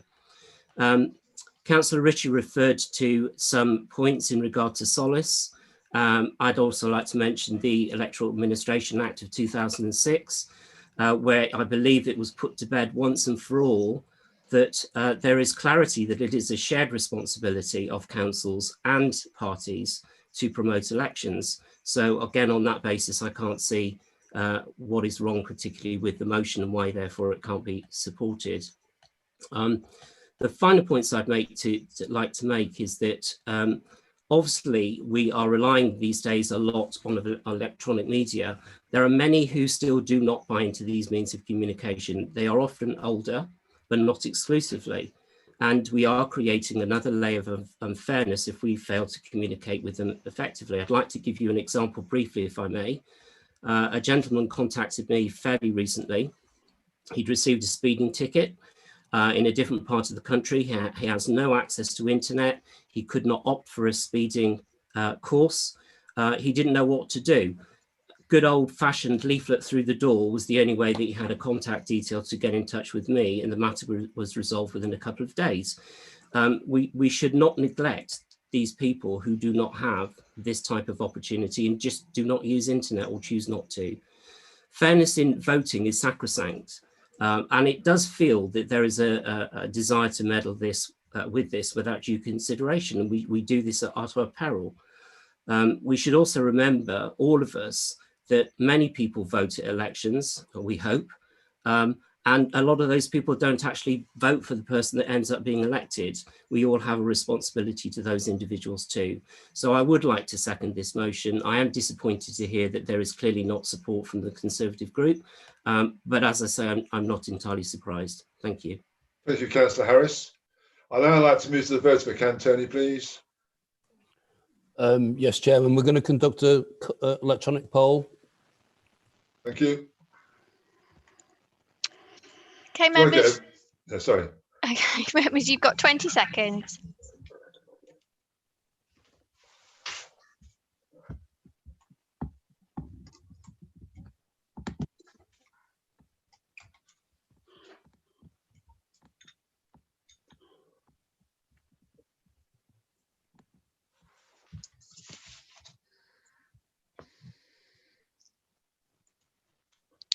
So that's 20 against and 4 in favour, and no abstentions.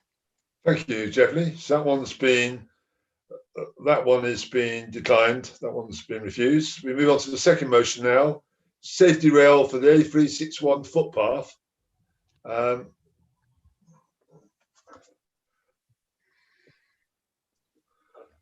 Okay. Thank you, Chair. Thank you. Can I just ask, I assume that people have got a copy of the actual motion, or do you want me to actually read it? No, I think we've all got copies of your members. All members should have a copy of the motions. Very good. If I can You take, can if I refer can to it take though, almost- Councillor Ritchie. I will do, yeah. Yeah. Well, it's the A361. Most of you will know the split of road. It's a major route for heavy lorries travelling from Daventry north towards the M1 route and the A14. It's, for a major road, it's relatively narrow, yet it's a 40-mile-an-hour zone. On the east side of the road at this point under the reservoir, there's a crash barrier, but in the west, there is nothing between the road and the footpath. When large lorries pass each other, they need to travel very close to the curb. And most people in Middlemore have many stories to tell about lorries actually mounting the pavement. But this is a pavement that many children use to get to school. You have got parents with prams who use it when going to the shops, others for getting to work and back. Let me read an extract from an email I received from a mother who talks about taking her 11-year-old daughter to secondary school for the first couple of weeks. She writes, "Each time I have been shocked and scared by the speed of the traffic and its closeness to the pavement. The road is just not wide enough to accommodate the passing traffic and footpath safely. Whilst walking towards Middlemore, the traffic coming from behind is frightening, as vehicles pass very close, often at high speed. If lorries are passing each other, then the distance of the pedestrian is even less, and together with the wind tunnel effect, the result is very worrying." She goes on and says that this week I witnessed 2 lorries having to mount the pavement fully as another wider lorry was coming the other direction. Speeding vehicles are also a concern and seemingly very common. Each time we have walked along, we have witnessed cars overtaking and travelling at high speed. And she goes on and concludes, as a result, our daughter cannot walk along that route. Chair, for many years, people in Middlemore have been calling for a safety rail along that path. And the number of people who are using this route will increase when the new Micklewell development is completed. I am, however, grateful for the efforts of many of DDC's officers, and indeed for support from Councillor Auger, in trying to get highways to erect a barrier before there's a serious accident. Now, since submitting this motion, I've had a bit of encouraging news that a meeting is going to be held at the site in the next few weeks, and hopefully that might lead to some action. Nevertheless, I think the motion remains important. Highways and others need to understand that this demand for a rail comes not just from a lone councillor, and not just from 673 people who signed a petition for it, but that it also has the backing of the District Council. Now, I would like, with your permission, to propose a minor amendment. That amendment is in the second group of bullet points. The first of these, it talks about the aim of securing a commitment to the erection of a safety rail. And I'm proposing that after safety rail, we insert comma, or to the provision of an alternative means of improving the safety of pedestrians, comma, and then continuing before the transfer of responsibilities. Now, the reason for this is that the discussions that we hope will take place will also involve the Canal and River Trust. It's the Canal and River Trust that owns the single track road that runs along the top of the dam wall.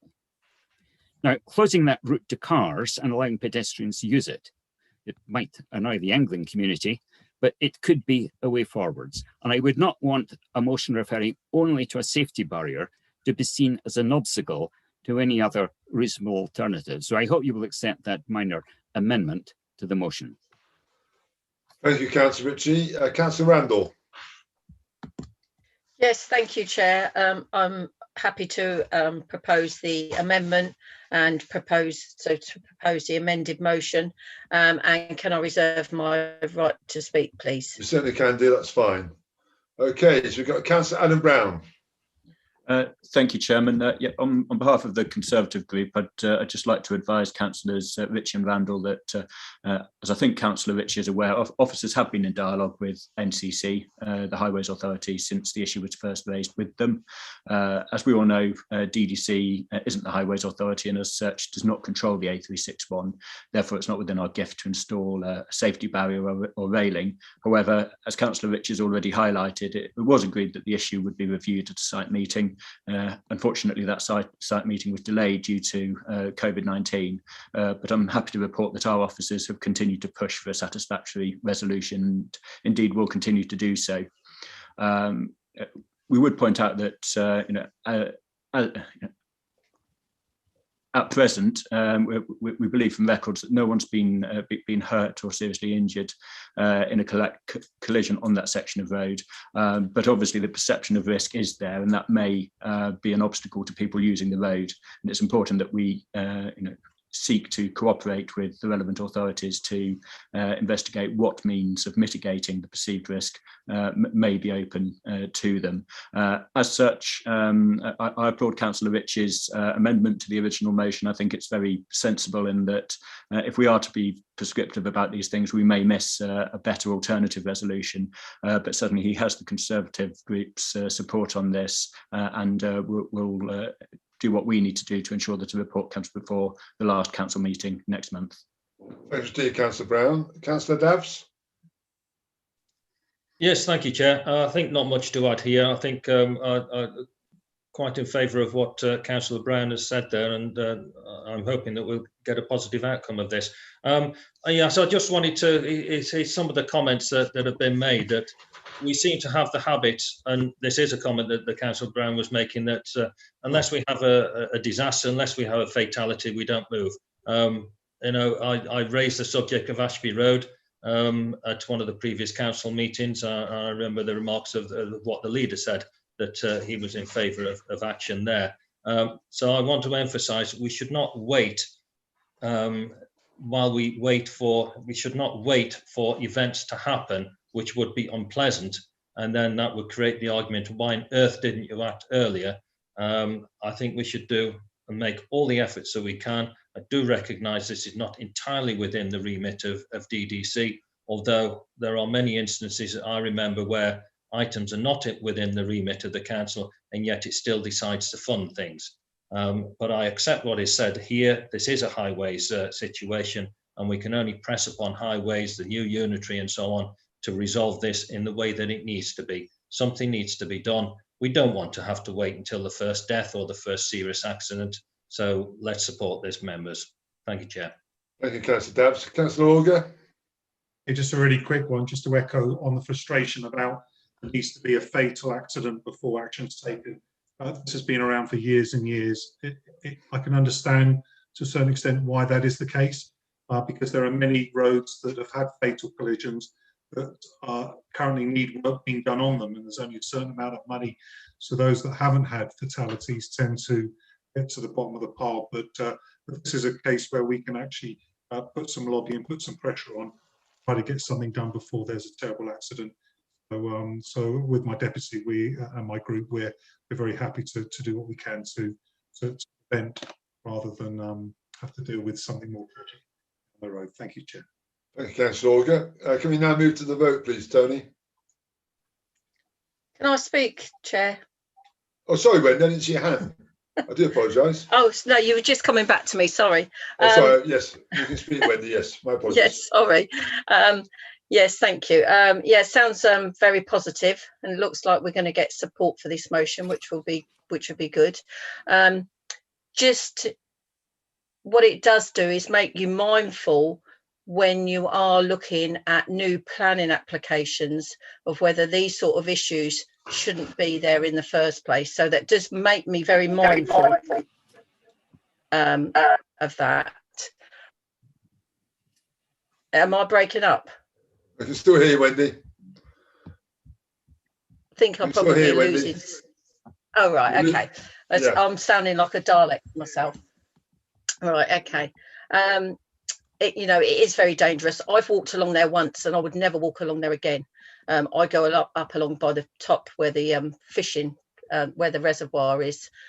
And as Councillor Dabbs says, we have spent money on other projects that aren't our responsibility in the past. And I think that this is a very important issue that even if we part funded, you know, it would be very worthwhile. So obviously do support the motion. It is very dangerous along there. You can quite easily get sucked in, and I would hate to be pushing a pushchair along there, that's for sure. And like I said, you know, those lorries do have to mount that pavement, and I'm surprised that there hasn't been some serious accidents along there. So yeah, fully in favour of the motion. Thank you, Chairman. Thank you, Councillor Randall. Right, now we can move to the vote, please. Tony?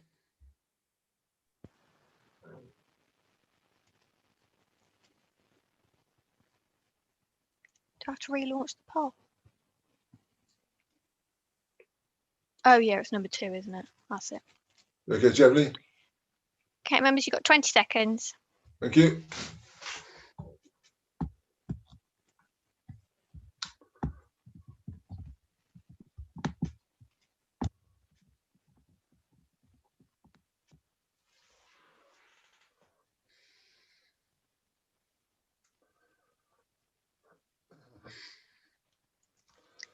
It's 23 in favour and 1 abstention. Thank you. Thank you, Mr. Jevley. So that motion is agreed. We now move on to the third motion, litter policy, Daventry Country Park and other public areas. And this one is, this is Councillor Dabbs, please. Yes, thank you, Chair. Not much to say on this one. It's quite a short and quick one. I think as far as I'm concerned, it's a matter of who are we trying to address with litter policies. I'm sure that all members here present care for their environment, and if, like me, you go to the countryside, a country park, wherever you go, and you have litter that you need to dispose of and there is nowhere to put it, you hold on to it until you find the litter bin and you put it in, or you take it home. And I'm the sort of person, as I say, I'm sure many members are likewise, that abhor the idea that you would just drop your litter where you stand and walk off. Unfortunately, everybody doesn't think like that. So I think you have to maximise the opportunity that people have to dispose of their litter, to encourage as far as possible for people to not drop their litter, to dispose of it safely. So I think that these proposals make a lot of sense, and like most things, if we identify a problem, we react and we deal with it. We don't just ignore it. So I think my motto here is let's minimise the excuses to litter and let's maximise the opportunity to dispose of litter. Thank you, Councillor Dabbs. Your second is Councillor Ritchie. Councillor Ritchie. Thank you, Chair. I will just speak now because I think it's quite a simple issue, and hopefully there needn't be too much debate over it. But some of this discussion arose from photographs that I sent early in January of overfull dog poo bins at the country park, so overfull that they had little piles of dog poo bags down underneath. When I reported it to officers, I was rather surprised at the response, which suggested that the fault lay with those who had not taken the litter home, rather than with the adequacy of the provision of the bins or their servicing.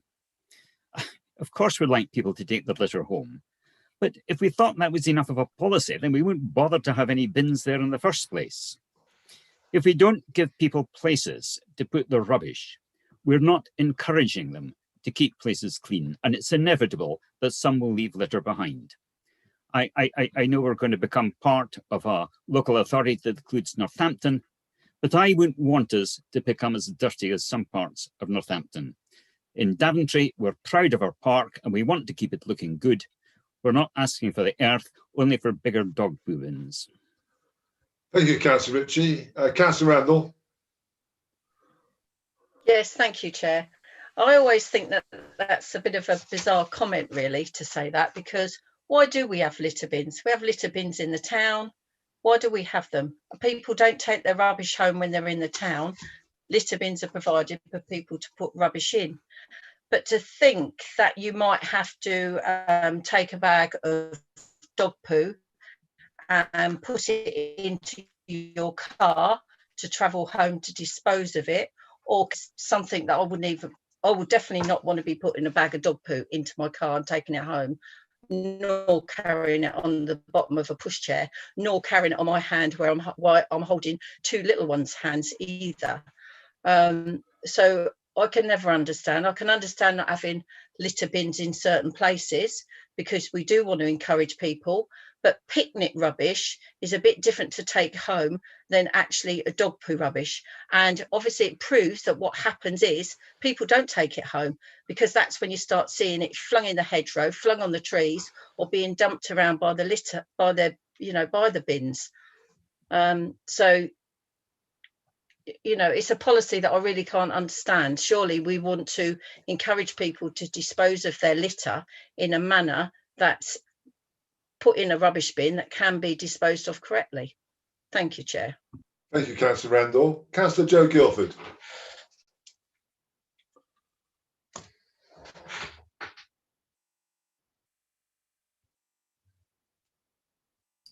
Can you hear me now?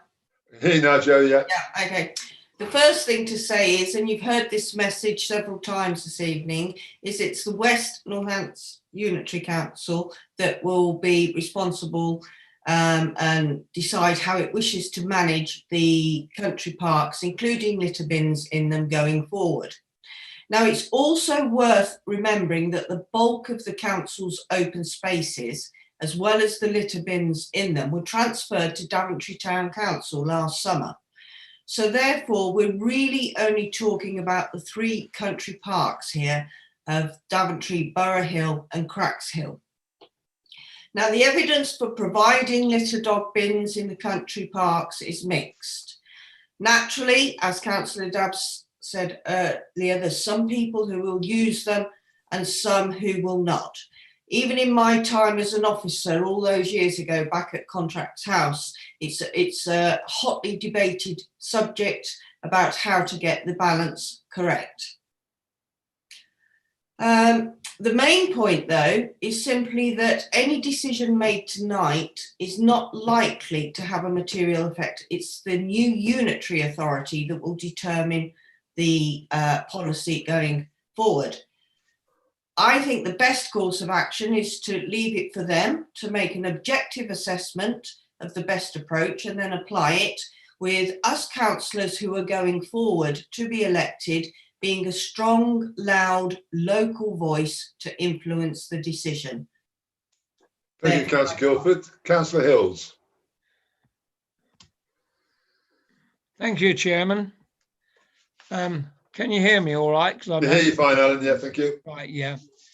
Yeah, I'd just like to go back and talk mainly about the country park.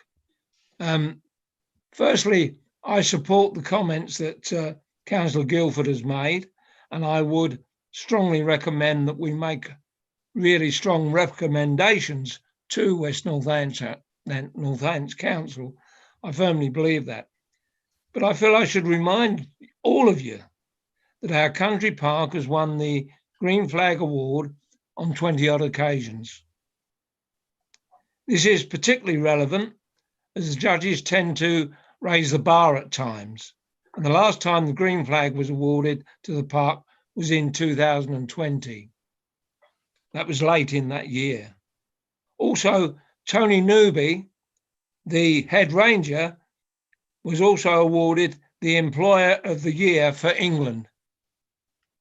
And finally, just worth reminding that our allotments that we set aside for the disabled and vulnerable people also got the Green Flag Award as well.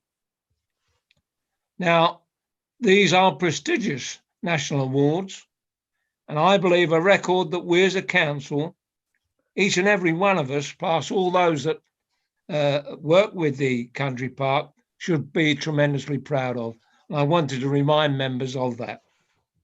Thank you, Councillor Hills. There's no more speakers. Can we move to the vote, please, Jeverly?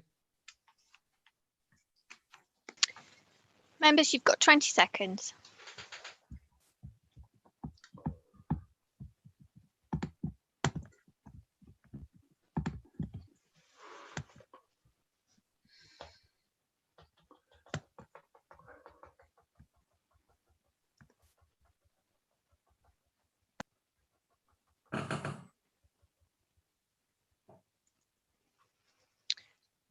That's 16 against, 6 in favour and 1 abstention.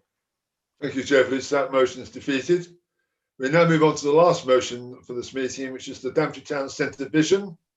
And I believe it's Councillor Randall's going to put this forward. Thank you. Councillor Randall. Yes, thank you, Chair.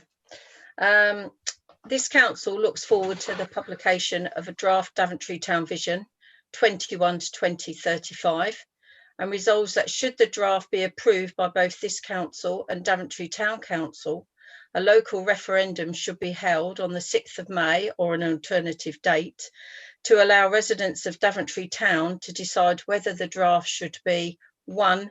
Recommended to the new West Northants Council as a legit version that should guide the planning of Daventry Town Centre, or refer it back to Daventry Town Council for decisions on whether revisions should be made, whether further consultation should be undertaken.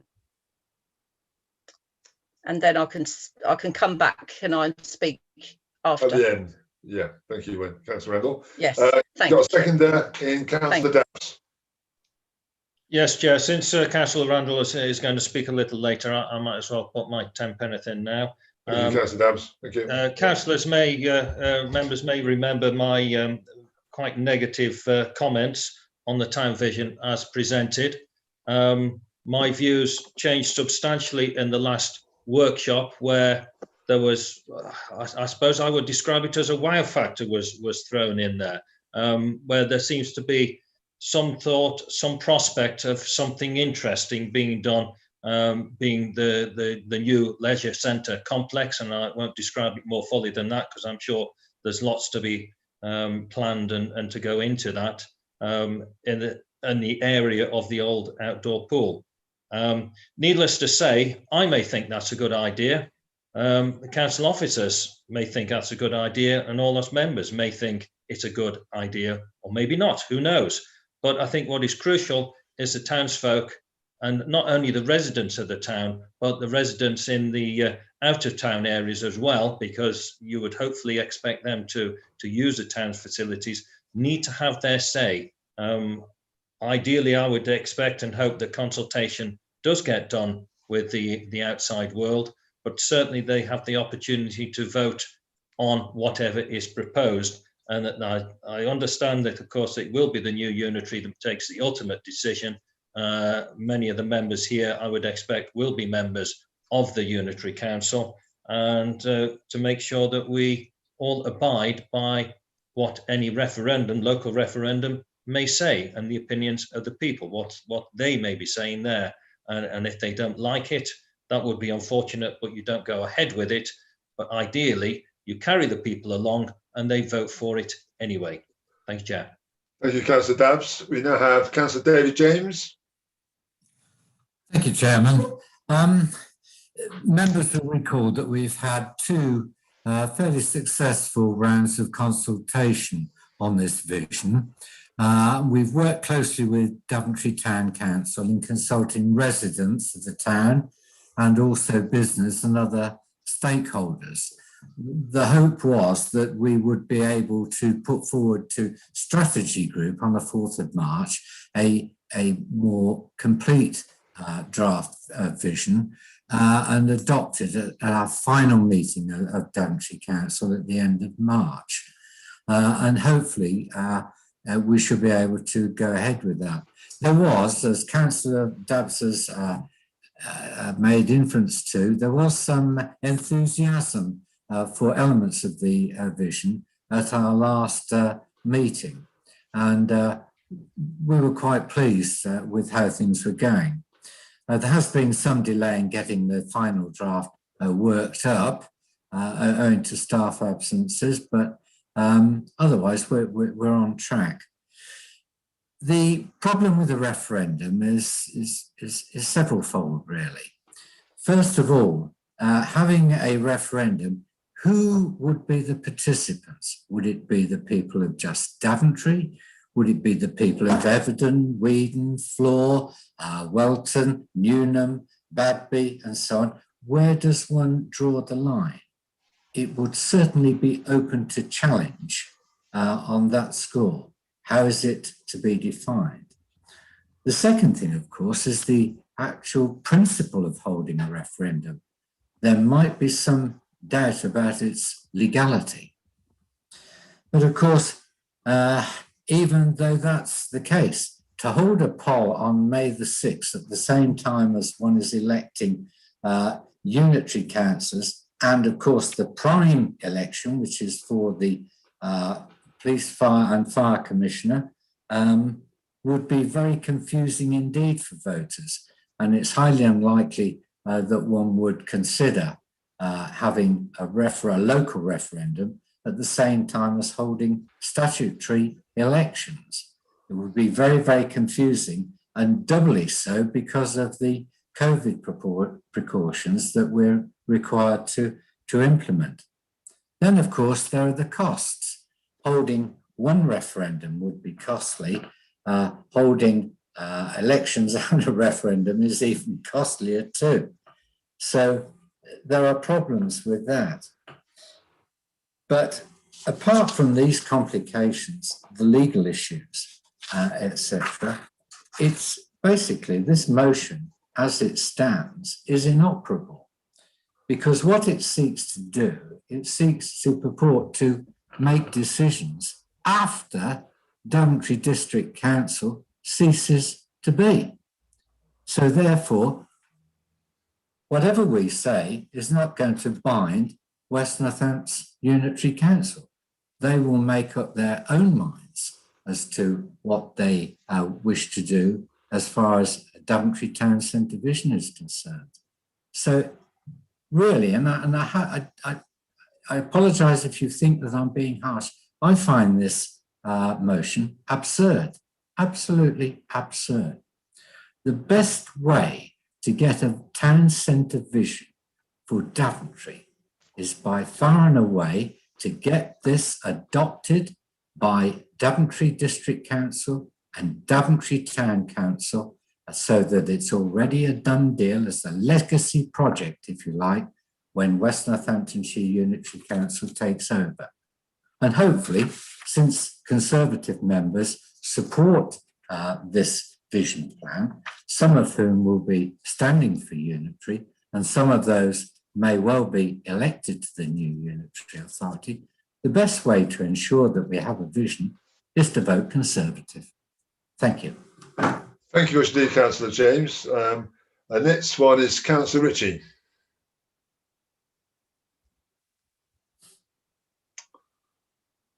Councillor Ritchie. Thank you. Councillor James wants a done deal whereby the councils agree what the vision should be without anybody actually telling the residents. You're right that Daventry District Council will come to an end in about 6 weeks' time. The residents of Daventry do not come to an end. If it is going to be their vision, they have got to be involved in some way. If I take you back to the original vision, 2004, well, when that vision was born, there wasn't exactly overwhelming support for it. When they had a consultation, there were 94 questionnaires returned out of a town of about 20,000 plus people. It was a pathetic response, a pathetic attempt to engage. There was a pretense that that vision had strong support. It was blown apart about 5 years later when there was at least in the grounds of the canal, and when the town council held its referendum that showed that overwhelmingly people felt this was the wrong direction. I have never in Daventry found anybody who has referred to that vision and said that was their vision. It's a vision that was imposed in Daventry by a district council, and that's not the way that local authorities ought to work. It's not the way that local democracy ought to work. Some issues have been raised. Who participates? Well, come off it. How did you decide who you were going to ask, who you were going to consult when you were putting the thing together? You didn't consult people in Whedon or Welford or other places. You consulted the people who lived in the area. And that's where it is. It's the same with any local referendum. You consult with the people. And of course, what happens if it is a parish referendum, what happens in the parish has got implications for people who don't live in the parish, but that's where you draw the line. I'm happy if you want to have a referendum that involves the whole district, but that is unlikely to happen. Councillor James had talked about the practicalities and the legality. Lots of councils hold referendums, and these are held on the same day as elections. If you look through electoral law and the instructions that the Electoral Commission gives to electoral officers, it is there as to how you actually do it. And it means that you substantially reduce the costs in doing it. So there is no problem with the legality. Councillor James might find it confusing, but other people don't.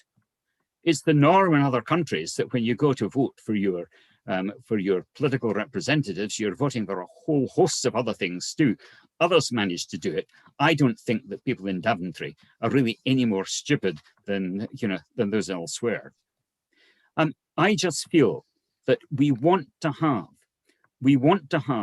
a vision that people can feel is theirs. I'm glad that positive things came out of the second consultation meeting. I wasn't at it because I had another engagement that evening. I have written asking for a copy of the slides and the presentation that was made, and I haven't even had an acknowledgement. If I don't know what is in that draft, what chance is there that people who are not councillors will have any idea of what it is being proposed?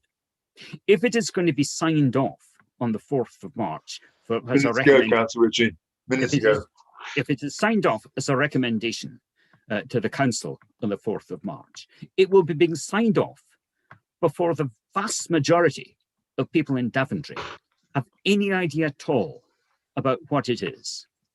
If you want this to be successful, if you want in the future people to be able to say, yeah, look, Daventry, that's my vision, that is my town, you have got to find a way of consulting them. Thank you, Councillor Ritchie. Councillor Harris. Thank you, Chair. I just want to make a comment to the words from Councillor James. I wasn't aware that at a council meeting, ordinary or extraordinary, you were allowed to suggest who you might vote for. So perhaps I could seek some clarification from either you, Chair, or the monitoring officer, or perhaps just remind people that there are other groups here that other people might want to vote for also. And if that is correct, then perhaps we get the opportunity to say so too. Thank you, Chair. Well, we know which party you represent, Councillor Harris, and as Councillor Ritchie represents Labour, so I don't think it's a big issue there. You want to make a statement on that? We didn't broadcast it, Chair, as did James. So okay. Point noted. Point noted. I'm sure David James has taken that into account. Councillor Mark Wesley. Thank you, Chair. I'm just a bit confused by the debate. Can the proposers just actually read out the proposal for me? I thought I got it just on my iPad, but the iPad's just gone dead, and I can't honestly remember what they're actually proposing from the debate. I am a little bit confused. Thank you. Thank you, Councillor James. Do you want to just confirm what you're proposing, sir?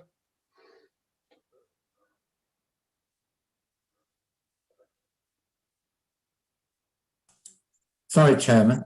Chairman, it's Councillor Randall's proposal. Councillor Randall's proposal. My apologies. Sorry, I do apologise. Sorry. Thank you, Councillor Randall. You had a request there to confirm what you're actually proposing.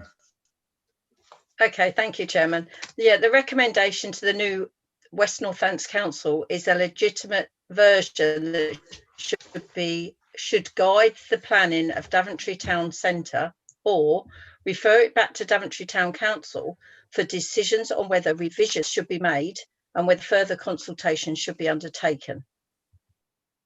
Thank you. Okay, back to you, Councillor Wesley. Or are you happy now you've got that clarified? You're happy, thank you. Okay. Right then, so go back to you, Councillor Randall. You want to speak again to sum up your motion proposal? Yes, thank you, Chair. I have just had a few messages pinged to me to say how arrogant they believe Councillor David James is with his comments, and basically to say that they're too stupid to understand how they can vote for two or more things at one time. And Councillor James, may I remind you that there's also parish or the town council elections. So that means that people have got to manage to vote for three things. Do you think they're going to manage that? Oh, I'm sure they can manage 3, 4 or 5.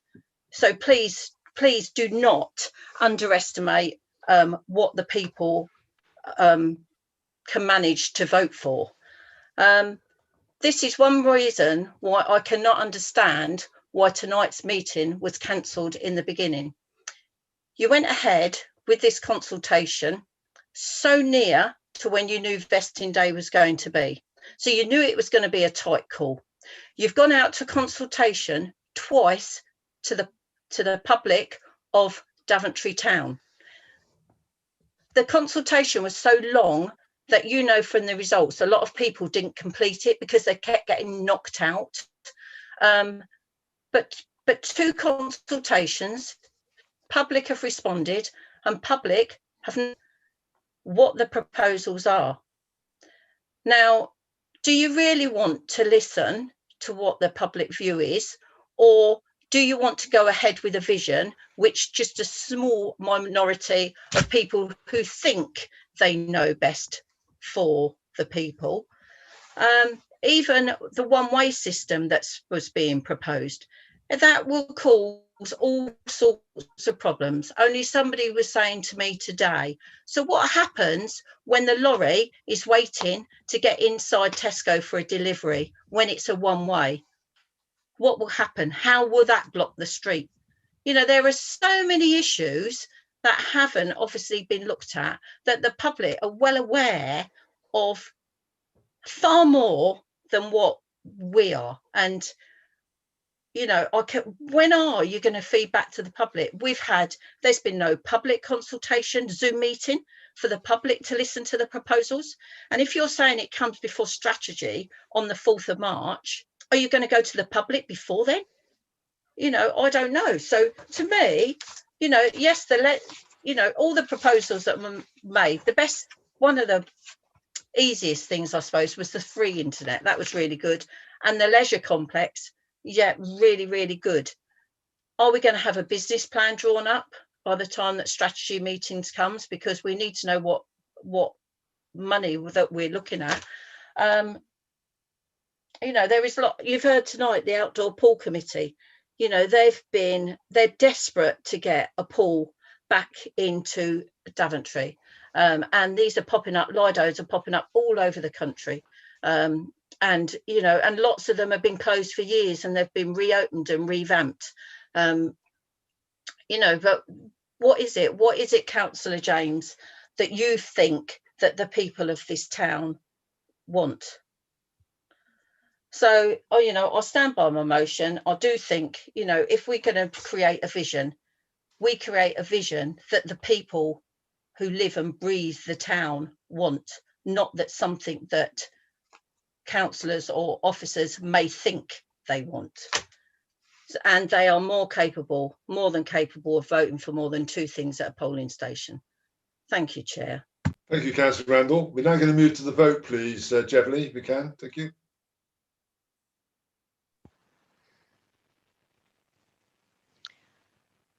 Councillors, you've got 20 seconds.